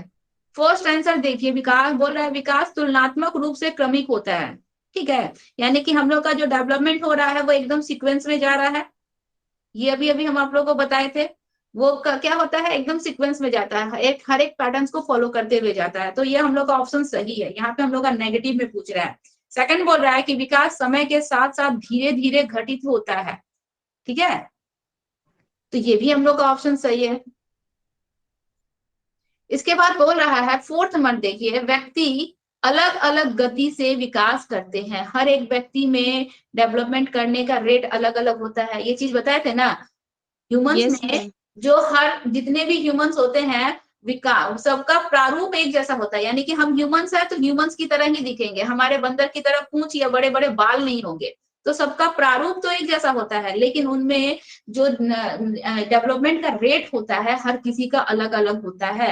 हमारा खाने का कैपेसिटी अलग है, किसी और का खाने का कैपेसिटी अलग होगा, हमारा समझने का कैपेसिटी अलग है, किसी और का समझने का कैपेसिटी अलग होगा, ये भी हमारा विकास का थ्योरी है, नियम है। थर्ड बोल रहा है विकास की सटीक गति और प्रकृति जन्य के समय ही निर्धारित हो जाती है, ठीक है, जब हम लोग जन्म लेते हैं तभी हम लोग का स्पीड जो है निर्धारित हो जाएगा कि हम लोग को किस स्पीड से आगे बढ़ना है, नहीं ना होता है। जन्म, आप लोग का जो आंसर दिए हैं आप लोग बिल्कुल सही आंसर दिए कि जन्म के समय ही हमारा जो है हम लोग किस स्पीड से आगे डेवलप करेंगे यह तय नहीं होता है, वो हमारे इन्वायरमेंट भी थोड़ा डिपेंड करता है, हमारे डाइट पे, हम कितना डाइट ले रहे हैं, हम स्वस्थ हैं या नहीं, उस पर ना डिपेंड करेगा।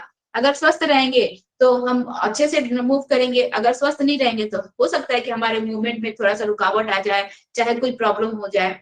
तो ये जन्म के समय ही हम लोग का डिसीजन नहीं ले लिया जाता है कि हम किस स्पीड से मूव करेंगे और कैसे हमारा डेवलपमेंट होगा, वो समय के साथ साथ आगे की तरफ जैसे जैसे हम लोग मूव करते हैं वैसे होता है। तो थर्ड नंबर ऑप्शन में आप लोग का बिल्कुल सही है।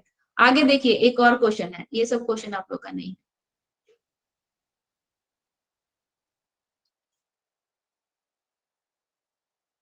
Question number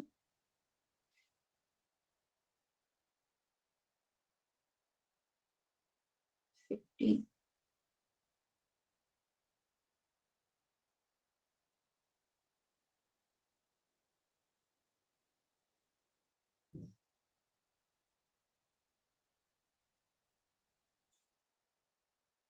question number 15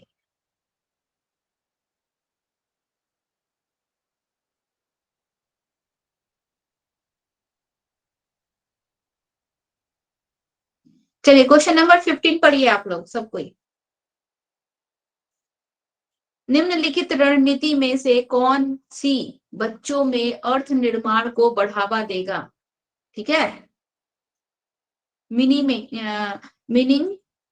making यानी कि अर्थ निर्माण, किसी भी चीज को समझने में, यानी कि हम लोग का कॉग्निशंस डेवलपमेंट, समझ का निर्माण, ठीक है, उसको बढ़ावा कैसे मिलेगा? कौन बढ़ावा देगा? सूचनाओं का संचार। हम जितना ज्यादा आप लोग को डेवलपमेंट टॉपिक पढ़ाएं, हम क्या बोले, हम क्लासरूम में बच्चों को डिबेट्स करवाएंगे, विजिट करवाएंगे, ठीक है, हम उनको कहानी पढ़ाएंगे, स्टोरीज पढ़ाएंगे, पोयम्स पढ़ाएंगे। जितना ज्यादा हम बच्चों को कम्युनिकेशन करवाएंगे, जितना ज्यादा वार्तालाप करवाएंगे, उतना ज्यादा बच्चों में क्या बनेगा? शब्दों का ज्ञान होगा, ठीक है, उनका कॉग्निशन पावर बढ़ेगा, समझ का ज्ञान होगा। चलिए इसका आंसर्स आप लोग देखिए, दिया हुआ है, क्या होगा? 4 नंबर मैम मैम। 4 मैडम। अन्वेषण और परिचर्चा, ठीक है, यानी कि बोल रहा है कि कौन सी रणनीति है जिसमें बच्चों में अर्थ निर्माण को बढ़ावा मिलेगा, यानी कि बच्चों का समझ का विकास होगा, बच्चों को किसी टॉपिक को समझने में ज्यादा ये आसानी होगी। तो सूचनाओं का संचार, हम जितना ज्यादा इंफॉर्मेशन बच्चों को ट्रांसमिशन करेंगे, उतना ज्यादा बच्चों का अर्थ निर्माण होगा। इसके बाद सेकंड ऑप्शन बोल रहा है दंडनात्मक साधनों का प्रयोग। देखिए ज्योति जी, ऑप्शन नंबर देख दिया हुआ है, दंडनात्मक साधनों का प्रयोग, ठीक है, पनिशमेंट बिल्कुल नहीं देना है। जहां पनिशमेंट का जिक्र हो रहा है, जहां बच्चों को डांटा जा रहा है, उस ऑप्शन को आंख मूंद के काट दीजिए, वो ऑप्शन कभी भी होगा ही नहीं। अगर पॉजिटिव में हम लोग का क्वेश्चन है तो, नेगेटिव में रहने से उस पर हम क्वेश्चन पे ध्यान देंगे, लेकिन अगर क्वेश्चन हम लोग का पॉजिटिव में है, ठीक है, तो ये दंडनात्मक वाले कोई भी ऑप्शन हम लोग के इसमें नहीं आएंगे, ठीक है। बोल रहा है एक रूप और मानकृत परीक्षण, मतलब हम किसी यूनिफॉर्म और स्टैंडर्ड टेस्टिंग, यानी कि हम एक जो है स्टैंडर्ड लैंग्वेज या फिर स्टैंडर्ड टेस्टिंग बना देंगे और हर बच्चे को उसी स्टैंडर्ड के अनुसार हम क्या करेंगे, उसका टेस्ट करेंगे। हर बच्चे को का कॉग्निशंस कैसे डेवलप्ड हो रहा है, कैसे उसका समझ बन रहा है, एक ही तरीके से आप आंकेंगे। ये भी नहीं होगा, क्योंकि हर बच्चा जो है इंडिविजुअली एक दूसरे से क्या होता है, डिफरेंट होता है। तो अन्वेषण और परिचर्चा, हम लोग उसमें डेवलपमेंट में पढ़े थे ना, जितना ज्यादा बच्चों से हम टॉपिक पे डिस्कस करवाएंगे, ठीक है, विजिट करवाएंगे, बच्चों को जितना ज्यादा हम प्रोजेक्ट वर्क देंगे, उतना ज्यादा बच्चों का हम लोग का कॉग्निशन जो है वो ज्यादा डेवलप करेगा, उनका समझ उतना ज्यादा बनेगा। ठीक है, क्लियर हुआ? हाँ मैडम। चलिए क्वेश्चन नंबर 14 पढ़िए, देखिए क्वेश्चन नंबर 14 क्या बोल रहा है और इसका आंसर क्या होगा।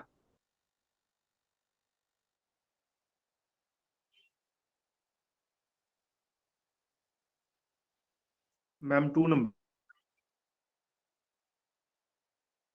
2 नंबर सुभानु जी, और यस मैम।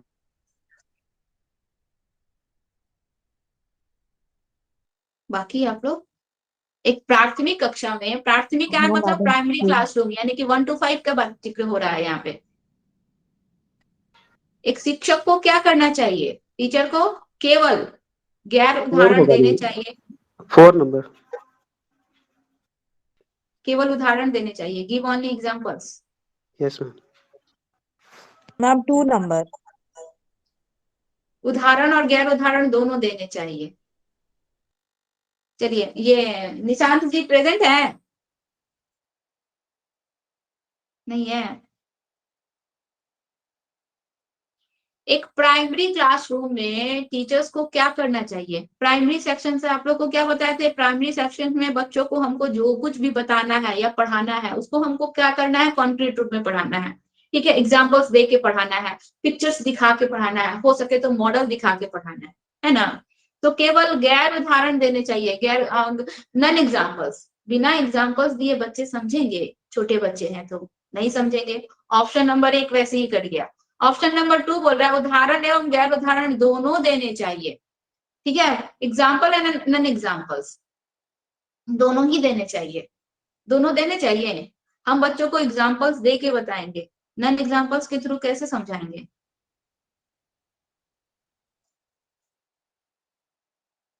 नन एग्जाम्पल्स के थ्रू बच्चों को समझा पाएंगे, छोटे बच्चे हैं, उनका अभी जो है कॉग्निशंस बहुत ज्यादा डेवलप नहीं हुआ है, किसी भी चीज का नॉलेज उनका बहुत ज्यादा नहीं हुआ है, तो हम अगर बच्चों को एग्जांपल्स भी दे रहे हैं, नॉन एग्जांपल्स भी दे रहे हैं, तो बच्चे कंफ्यूज नहीं हो जाएंगे। हमको तो बच्चे को एकदम सीधे सरल भाषा में न समझाना है, बताना है। ठीक है, यहाँ पे थर्ड ऑप्शन बोल रहा है कि उदाहरण या गैर उदाहरण दोनों ही नहीं देंगे, कुछ भी नहीं देंगे तो बच्चा कुछ समझेगा नहीं, और हमको रटवाना है नहीं, रोटेंट पॉलिसी का हम लोग को यूज करना नहीं है। तो ऑप्शन नंबर 4 हम लोग का इसका सही होगा, केवल उदाहरण देने चाहिए बच्चों को। ठीक है, हम लोग बच्चों को क्या करेंगे, एग्जाम्पल्स के थ्रू बच्चों को समझाने की कोशिश करेंगे। समझ में आया?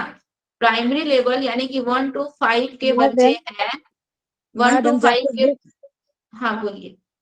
मैडम जैसे बुक में बच्चों लोग को सिखाना है गुड हैबिट्स, ठीक है, तो हम तो बताएंगे ना, बुक के हिसाब से बताएंगे ना क्या क्या गुड हैबिट्स होता है, फिर एग्जाम्पल के तौर में फिर उन लोग को दिखाएंगे कि ये गुड गुड गुड हैबिट्स होते हैं। ये तो नॉन एग्जाम्पल्स और एग्जाम्पल्स दोनों ही हुआ ना, बुक के माध्यम से तो पढ़ा दिए, फिर एग्जाम्पल्स दे रहे फिर अपना कि गुड हैबिट्स क्या क्या होता है।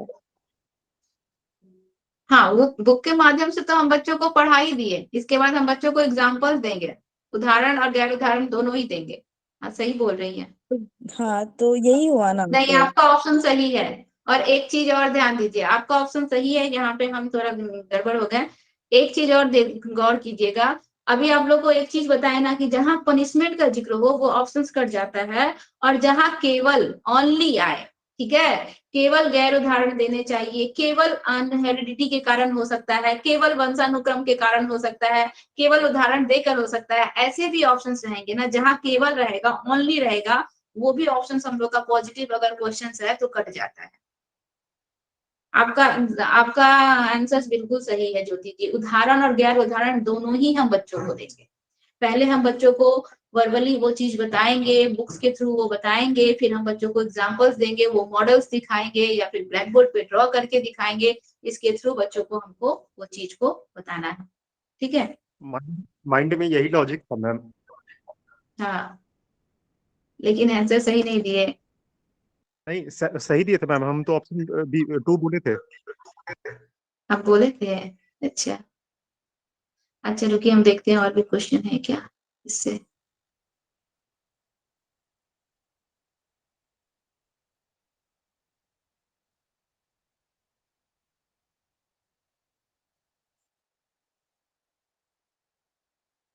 देखिए क्वेश्चन नंबर 19 देखिए, तो बोल रहा है कि बच्चों की गलतियां एवं भ्रांत धारणाएं, ठीक है, बच्चों की जो गलतियां एरर होती हैं, मिसकंसेप्शनल होता है जो, उसके लिए हमको क्या करना चाहिए, एज अ टीचर हम लोगों को क्या करना चाहिए। पहला बोल रहा है शिक्षण अधिगम प्रक्रिया के लिए रुकावट है, अगर बच्चे कुछ गलती कर रहे हैं, मिस्टेक्स कर रहे हैं, या बच्चों में हम लोग का कोई गलत धारणा है, किसी टॉपिक को वो समझने में क्या कर रहे हैं, गलती कर रहे हैं, उनका कॉन्सेप्ट अच्छे से क्लियर नहीं हो रहा है, वो कॉन्सेप्ट गलत तरीके से समझ रहे हैं, तो क्या है, शिक्षण अधिगम प्रक्रिया में एक रुकावट है, यानी कि बच्चों को किसी चीज को सीखने में या फिर बच्चों का लर्निंग डेवलपमेंट होने में ये क्या है, एक प्रकार का रुकावट है, ठीक है, बाधा है, ये ऑप्शन बोल रहा है। दूसरा ऑप्शन बोल रहा है कि शिक्षण अधिगम प्रक्रिया में अनदेखी कर देनी चाहिए, अगर बच्चे कोई गलतियां कर रहे हैं, या मान लीजिए हम बच्चे को कोई टॉपिक समझाएं और उसका कॉन्सेप्ट उसको क्लियर नहीं आया, तो हम अनदेखा करके आगे की तरफ मूव कर जाएंगे। ठीक है, सेकंड ऑप्शन ये बोल रहा है। थर्ड ऑप्शन बोल रहा है सूचित करती है कि बच्चे की क्षमताएं वयस्कों की तुलना में बहुत निम्न स्तर की होती हैं। ठीक है, क्या सूचित कर रहा है कि बच्चों का जो हम लोग का जो भी सोच होता है या फिर जो भी कॉन्सेप्ट समझने की जो क्षमता होती है, वो बड़ों की तुलना में क्या होती है, बहुत लो लेवल की होती है, यह बताता है। और फोर्थ नंबर ऑप्शन बोल रहा है कि शिक्षण अधिगम प्रक्रिया में एक महत्वपूर्ण कदम है, सीखने सिखाने के लिए क्या है, यह एक महत्वपूर्ण कदम है। बताइए आप लोग के अनुसार इसका आंसर क्या होगा। 4 मैम। कौन, ज्योति जी बोली? नो मैम, हम भी 4 बोल रहे हैं। अच्छा, कौन बोल रही है? निधि जी, सुदीप्ता। सुदीप्ता जी, अच्छा 4। और सुभानु जी आपका आंसर? मैम 3 और 4 में डाउट में है। 3 और 4 में डाउट में है। चलिए बाकी सब, आप अजय जी हैं और भी बहुत से लोग हैं, बबीता जी हैं। 4 मैम। बबीता जी प्रेजेंट है?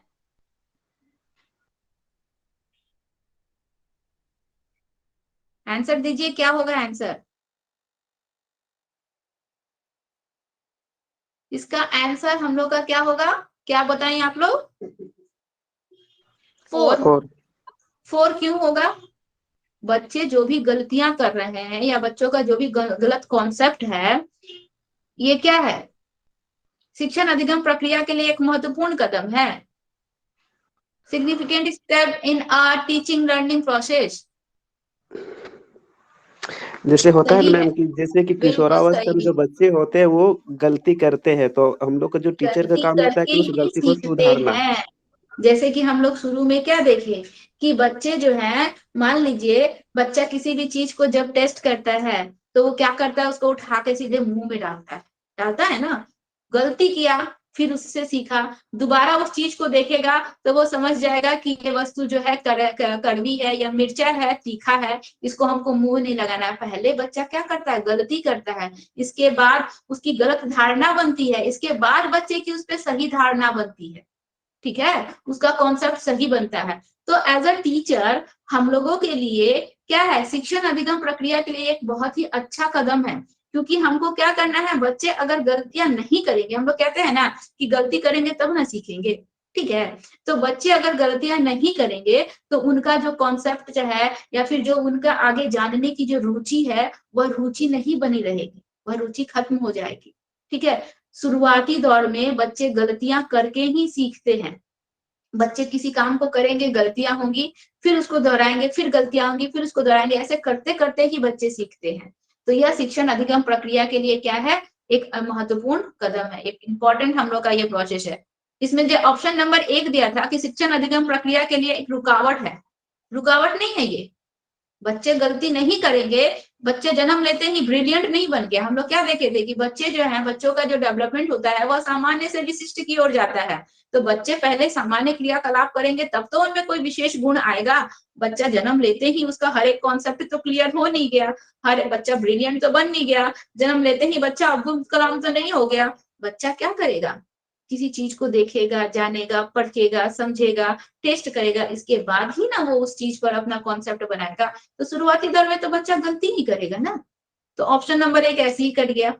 ठीक है, दूसरा बोल रहा है शिक्षण अधिगम प्रक्रिया में अनदेखी करनी चाहिए, मतलब हमको देख के छोड़ देना चाहिए, जाओ जो कॉन्सेप्ट बना रहा है बनाने दो, ये चीज गलत है, हमको इग्नोर नहीं करना है बच्चों को। सूचित करता है कि बच्चे की क्षमताएं वयस्कों की तुलना में बहुत ही निम्न स्तर की होती है। कभी भी हम लोग को ये नहीं सोचना चाहिए, बच्चे जिस स्टेज में है, बच्चे जिस एज लेवल में है और व्यस्त जिस एज लेवल में है, ये दोनों के जो सोचने की या समझने की जो क्षमता होती है या फिर किसी चीज पर अपना कॉन्सेप्ट बनाने का जो उनका जो एबिलिटी होती है, ये दोनों एक समान होती है।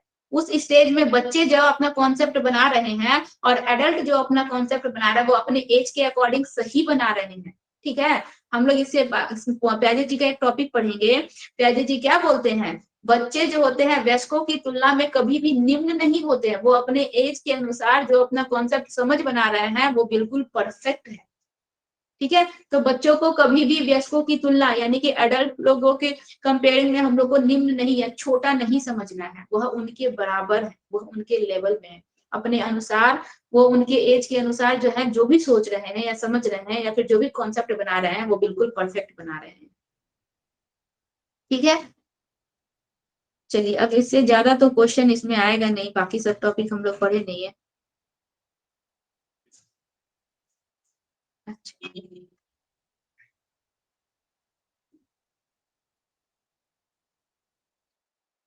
इसके बाद वाला तो हम लोग का बाकी का क्वेश्चन अब इसमें नहीं है, बाकी अलग अलग टॉपिक से है। ठीक है, मैडम हम प्रिंसिपल ऑफ डेवलपमेंट नहीं पढ़े हैं। प्रिंसिपल ऑफ डेवलपमेंट नहीं पढ़ी है, कोई बात नहीं, पढ़ लेंगे।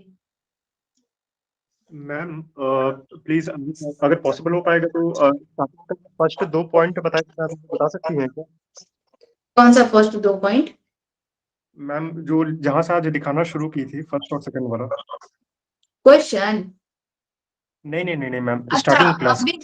अभी जो हम आप लोग को करवा रहे थे वो यस मैम, क्रियात्मक स्टार्टिंग जो विकास के सिद्धांत के फर्स्ट 2 पॉइंट मैम। विकास का सिद्धांत का फर्स्ट 2 पॉइंट। अच्छा, हम बता देंगे। विकास, क्रियात्मक विकास, मोटर डेवलपमेंट का थ्योरी वाला फर्स्ट 2 पॉइंट ना, इसमें फर्स्ट यस पॉइंट जो था हम लोग यस का मैम। कि क्रियात्मक विकास मांसपेशियों तथा तंत्रिकाओं की परिपक्वता पर निर्भर करता है। जो भी हम लोग का मोटर डेवलपमेंट हो रहा है वो हम लोग का न्यूरल और मस्कुलर मैच्योरेशन पर डिपेंड करता है। अगर हमारा मसल्स मैच्योर नहीं होगा, हमको बोल दिया जाएगा, अगर छोटे बच्चे को हम ये मोबाइल उठाने को दे दे, ठीक है, और उसका मसल्स स्ट्रांग ही नहीं है, तो क्या बच्चा वो उठा पाएगा? बच्चे को कोई वजन उठाने के लिए दे दिया जाए, ठीक है, बच्चा का मसल्स स्ट्रांग ही नहीं है, क्या वो उठा पाएगा? मान लीजिए बच्चा जो है हम लोग का 6 महीने का है और हम उसको जो है मान लीजिए 1 किलो का एक सामान उठाने को दे दे, तो बच्चा उठा पाएगा? नहीं उठा पाएगा। एज के अकॉर्डिंग वो बच्चा जो है अभी उतना उसमें एबिलिटी नहीं आई है, उतना योग्य नहीं हुआ है कि बच्चा उस वजन को उठा पाएगा। तो एज के अकॉर्डिंग अगर हम उसको सामान देते हैं, मान लीजिए वो बच्चा 2 साल या 3 साल का रहता है, हम उसको 1 किलो का वजन उठाने को देते तो बच्चा उठा लेता, क्योंकि एज के अनुसार वो बच्चा जो है फिर मैच्योर हो गया था, उसमें मसल्स पावर आ गए थे, या फिर उसका न्यूरो सिस्टम जो है स्ट्रांग हो चुका था, उसमें समझ का निर्माण हो चुका था, तब बच्चा कर लेता। लेकिन अगर हम उसका एज उस हिसाब से नहीं है और हम उस कार्य को करने को दे रहे हैं, उस चीज को वजन को उठाने को दे रहे हैं, तो बच्चा वो काम नहीं कर पाएगा। यहाँ पे वही बोल रहा है कि जो हम लोग का मोटर डेवलपमेंट होता है वो मांसपेशी और तंत्रिकाओं की परिपक्वता पर निर्भर करता है। जब हमारे मसल्स या फिर हमारा न्यूरो सिस्टम जो है मैच्योर हो जाएगा, उसके अकॉर्डिंग बच्चा वर्क करेगा, ठीक है। जब उसमें मैच्योरिटी नहीं आएगी तो हम लोग मान लीजिए हम लोग पोस्ट चाइल्डहुड पढ़े, पोस्ट चाइल्डहुड में बच्चा गैंग बनाना सीख जाता है, बच्चा जो प्लस माइनस सब चीज सीख जाता है और उसमें पलटावी गुण भी आ जाता है, उसके पीछे छिपे नियमों को बच्चा जान जाता है, बच्चा लॉजिक देने लगता है। लेकिन ये इस स्टेज में आने पे बच्चों में ये क्वालिटी आती है। लेकिन यही चीज अगर हम बच्चा इन्फेंसी वाले बच्चे से पूछे, उसको प्लस माइनस बनाने को दे, तो बच्चा बना पाएगा? उसमें लॉजिक पूछे तो बच्चा लॉजिक दे पाएगा? उसमें मैच्योरिटी नहीं आई है, उसका नर्वस सिस्टम चाहे उसके मसल्स स्ट्रांग नहीं हुए हैं, ठीक है। जो है हम लोग क्या देखे थे प्री चाइल्डहुड में, क्या देखे थे कि बच्चा छोटी दूरी के डिस्टेंस को जान जाता है, लंबी दूरी के डिस्टेंस को बच्चा नहीं जान पाता है। तो वही हम इन्फेंसी वाले बच्चे को अगर एक फुटबॉल दे दे और बोले कि किक करो, तो बच्चा किक कर पाएगा? उसके मसल्स स्ट्रांग नहीं है। तो एज के अकॉर्डिंग अगर हम उसको वर्क देंगे तो बच्चा करेगा। जब उसमें मैच्योरेशन आ जाएगा, उसमें मैच्योरिटी आ जाएगी, तब मैच्योरिटी आने एज के अकॉर्डिंग अगर वो वर्क नहीं रहेगा तो बच्चा वो चीज नहीं कर पाएगा। हाँ बोलिए, कुछ बोल रहे थे। मैम इसका सिर्फ ए फर्स्ट पॉइंट और सेकंड पॉइंट छूटा हुआ है मैम लिखने का। लिख लीजिए, लिखिए। क्रियात्मक विकास, क्रियात्मक विकास मांसपेशियों तथा तंत्रिकाओं की परिपक्वता पर निर्भर करता है। क्रियात्मक विकास मांसपेशियों तथा तंत्रिकाओं की परिपक्वता पर निर्भर करता है। मैडम इंग्लिश है इसका? हाँ इंग्लिश ही है इसका, आप नहीं लिखी थी? नहीं मैडम। लिखिए, motor development, motor development depends upon motor development depends upon neural and muscular maturation, neural and muscular maturation. Motor development depend upon neural and muscular maturation. ठीक है, ये फर्स्ट पॉइंट है। सेकंड देखिए, सेकंड लिखिए, किसी भी क्रियात्मक निपुणता को, किसी भी क्रियात्मक निपुणता को, आप लोग जा सकते हैं, अजय जी, निधि जी, सुदीप्ता जी, आप लोग लिखिए है ना। अब आज कुछ नहीं पढ़ाएंगे, मंडे को क्लास लेंगे अब। Thank you ma'am. Okay bye. देखिए, किसी भी क्रियात्मक निपुणता को तब तक नहीं सीखा जा सकता,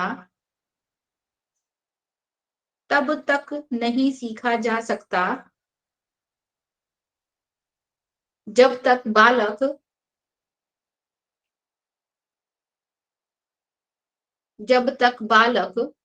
पूर्ण रूप से करने के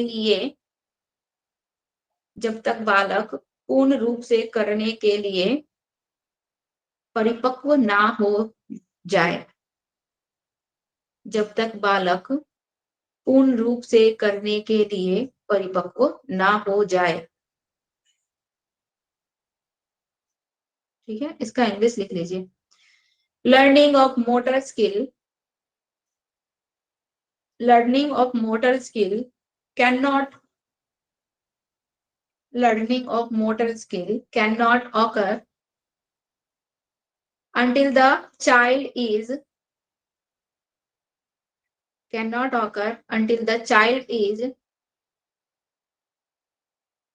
is maturationally ready. Until the child is maturationally ready. ठीक है, ये दोनों पॉइंट हम आपको बता दे रहे हैं। पहला पॉइंट में हम लोग क्या देखें, क्रियात्मक विकास मांसपेशी तथा तंत्रिकाओं की परिपक्वता पर निर्भर करता है।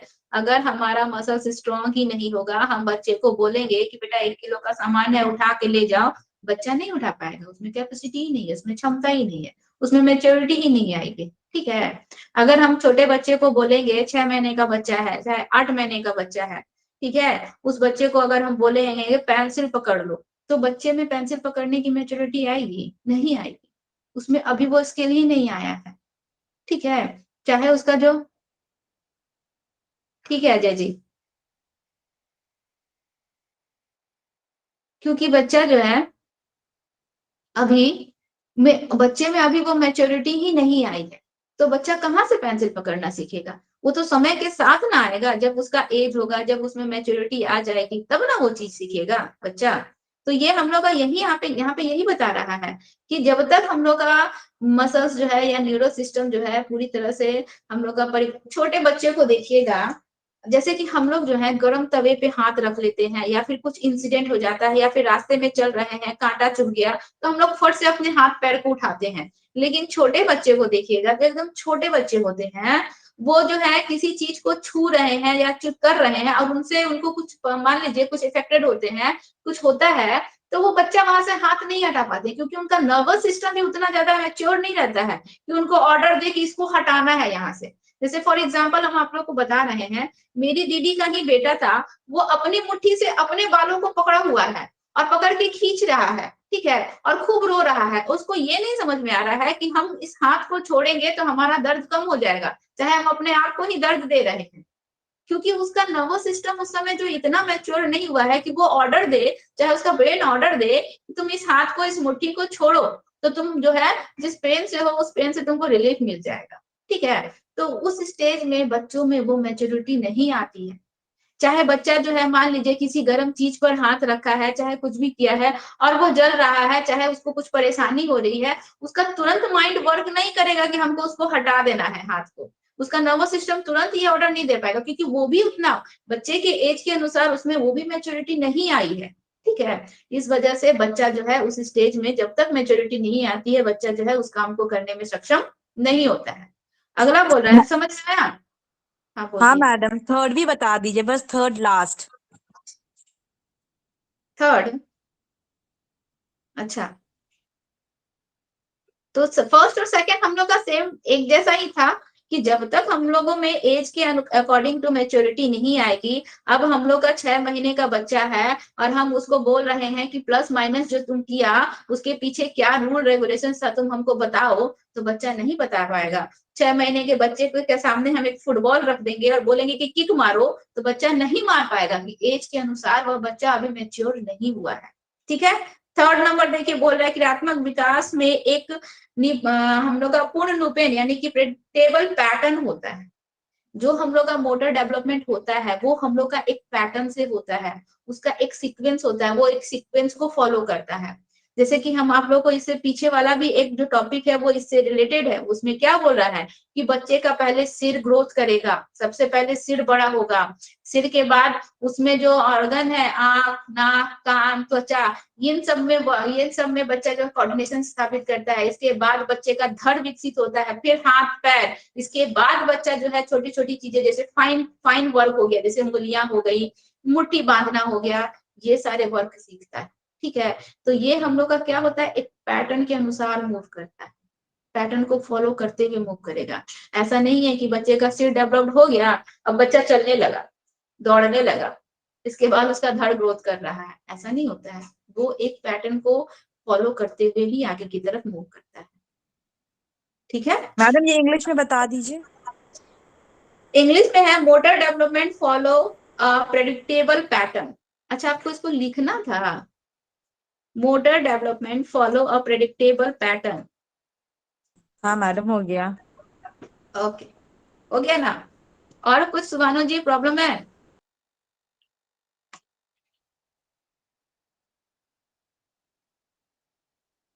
नो नहीं है? Ma'am, no ma'am.